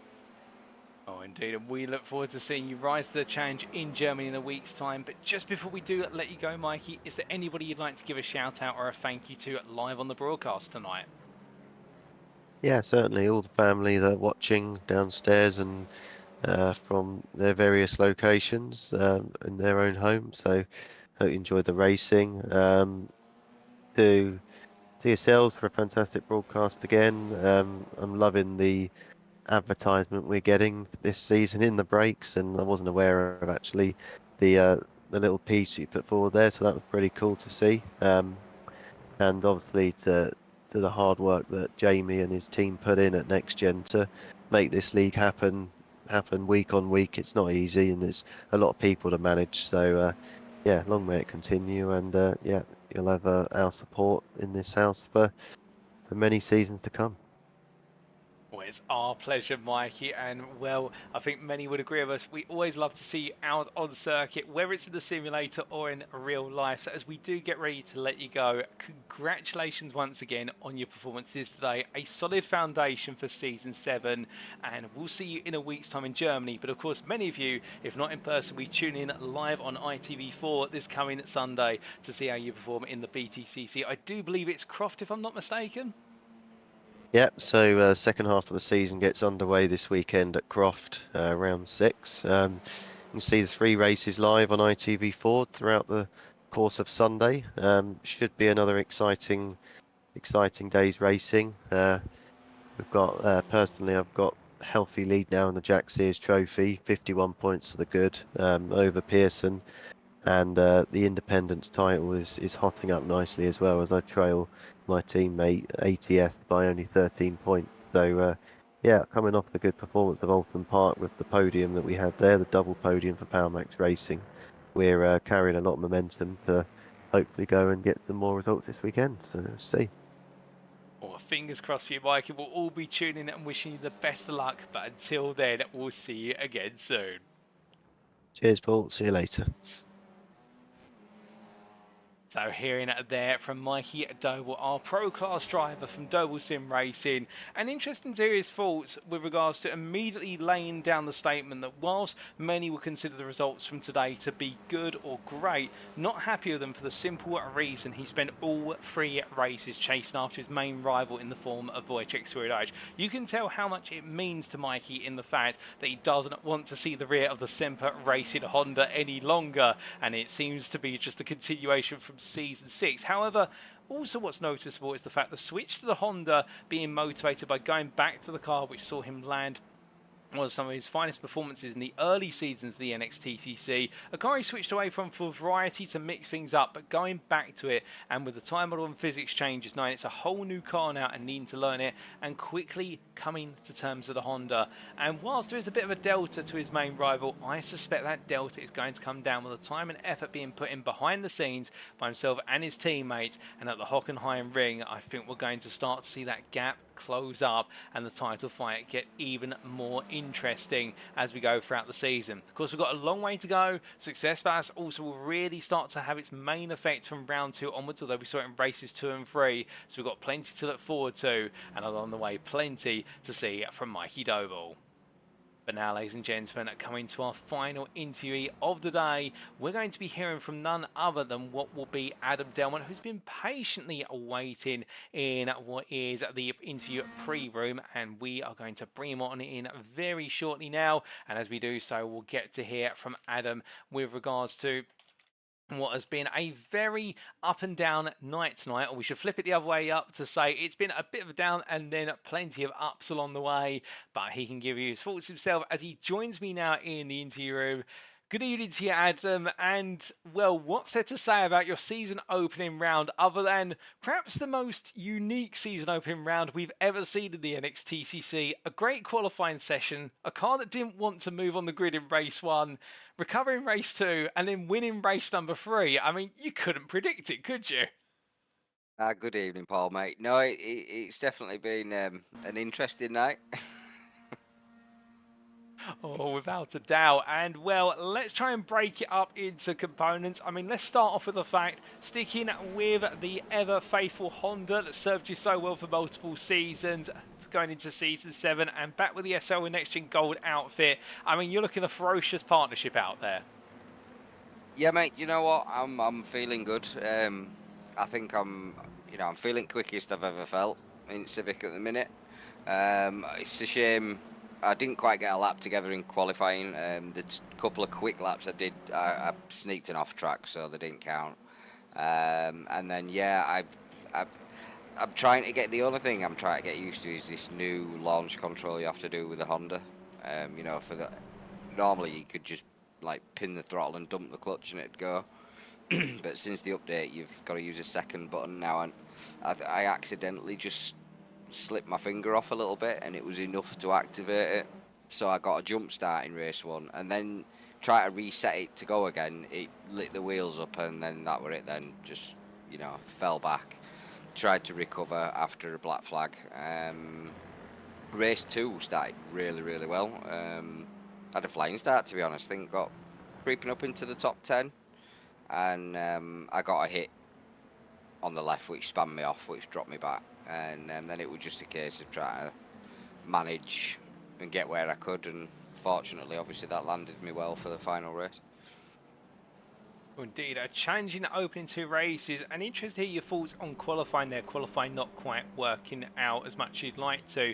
And I have to also ask, this Catalunya circuit, a very challenging circuit. I mean, you've got lots of different corners. You've also got those lovely yellow sausage curves that send the car up onto 2 wheels if you hit them head on. I mean, it's one of those circuits, I suspect, in your opinion, whereby you can feel as though you're doing a great lap, and then just suddenly it takes the tiniest error and it's just thrown in the bin, or it is an off track that just completely spoils it. Yeah, definitely, because it's such a fast, flowy track. Obviously, barring 1 or 2 strong braking points, it's momentum. So if you make a mistake, it costs you quite a lot, especially if you do it on a corner leading to a faster section. There's a lot of fast sweepers that lead on to high-speed sections, and if you get one of those wrong, you suffer all the way down the straight and into the following corner, and then that's your lap dead then. So yeah, you've got to be on point. But do you know what? I love this track. It's such a rewarding track. Yeah, it's just a lovely track to drive. Hard to pass if you're with somebody that's a similar pace to yourself. Very hard to pass. You've got to be a bit on a send, so to speak. But you just got to hope and pray that you're allowed a little bit of room to do so. But apart from that, if you're against someone who's matching your pace, you can tend to get stuck behind just in a bit of a train for a while. So you just got to try and push and pressure people into a mistake more than anything, really. And I do have to ask, speaking of sends, I mean, we know that you're not impartial to really pushing the brakes of the Honda to limit. In race 2, we got to see a candidate already for perhaps the send of the season into turn 1. I mean, just take us through that logic, Adam, because it's incredible how you get so much out the brakes. Yeah, I did do a couple of fiery ones, to be honest. Do you know what? It's just seasons and seasons, mate, of using the same car, and I was always known in the karting world for being one of the last of the late breakers. It's always been one of my strengths, on the sim and in my karts. And yeah, I don't know. I think a lot of years karting has given me quite a lot of left foot grace on the pedal. And yeah, and I just know the car, mate. I'm comfortable and I'm confident with the car. I'm happy with the tail swing. I can get it to rotate on the brakes, you know, when I need. A couple of times it'll bite me because I do push it to the very edge with the rears. Yeah, a lot of my good friends have associated me with a Colin McRae style-esque driving, mate. It's full send, flat chart, but I do make the odd mistakes which can cost me. But when it all comes together and I'm on it, I can be rapid. Oh, 100%. And speaking of things all coming together, finishing P19 in race number 2, and then we drew the number 19 out Lottery Bowl. I mean, you must have been absolutely ecstatic today to be on pole for the final race of the day. I did, mate. I did feel a little, a sense of relief, a sense of at least the whole night hasn't been a bit of a flop out in that sense of, you know, in the practice sessions leading up and what have you, and tonight's practice session, you know, I was comfortable that I was going to be taking it to Doble, and I could never pronounce his name, so I'm not going to bother because he'll not be happy with me. But you know what I mean. Swirydowicz. I never pronounce it right, but yeah, I think I've got measure of them two this season, mate. I'm feeling good. I'm feeling confident. I'm wanting to take it to him. So I'll put tonight behind me and, you know, celebrate the win in the dominant win in race 3, and yeah, push forward to next round, mate, and get my head down, get the laps in, because yeah, I'm feeling good, mate. It's getting taken to him. Well, that's brilliant to hear, and I'm sure Wojciech's going to be listening and thinking, okay, bring the challenge on, Adam. And speaking of bringing the challenge on, in a week's time, we head to the Hockenheimring. How are you feeling for the German circuit? Another track I'm strong at, so yeah, I'm looking forward to it already. But I'm even tempted to run a few laps after this interview, to be honest. Get straight on it. Oh, I'm loving the motivation. Well, we won't keep you too much longer from potentially doing that, but just before we do let you go, Adam, is there anybody you'd like to give a shout out or a thank you to live on the broadcast tonight? Yeah, yourself as always, mate, for the mega broadcast. I do genuinely love watching them back. Jamie and Gav and Martin and all the admins that put it together. The drivers for coming back, and you know, it feels like it's been forever since last season. I'm so excited to be back. And NXTGEN as a whole, SRL as a whole, and my teammates Sam, McNally and Liam for putting up with me. Well, that's absolutely brilliant to hear, and we're glad to have you back on the grid. I mean, at this point, it wouldn't be the NXTCC if we didn't have you on the grid, that has to be said. But with that, Adam, it's been a pleasure having you in the interview room, and whilst it's been mixed results today, a good end to the day, plenty to come over the season, and we look forward to it. And until then, we'll see you next time out in Germany. Cheers, Paul. Good night, buddy.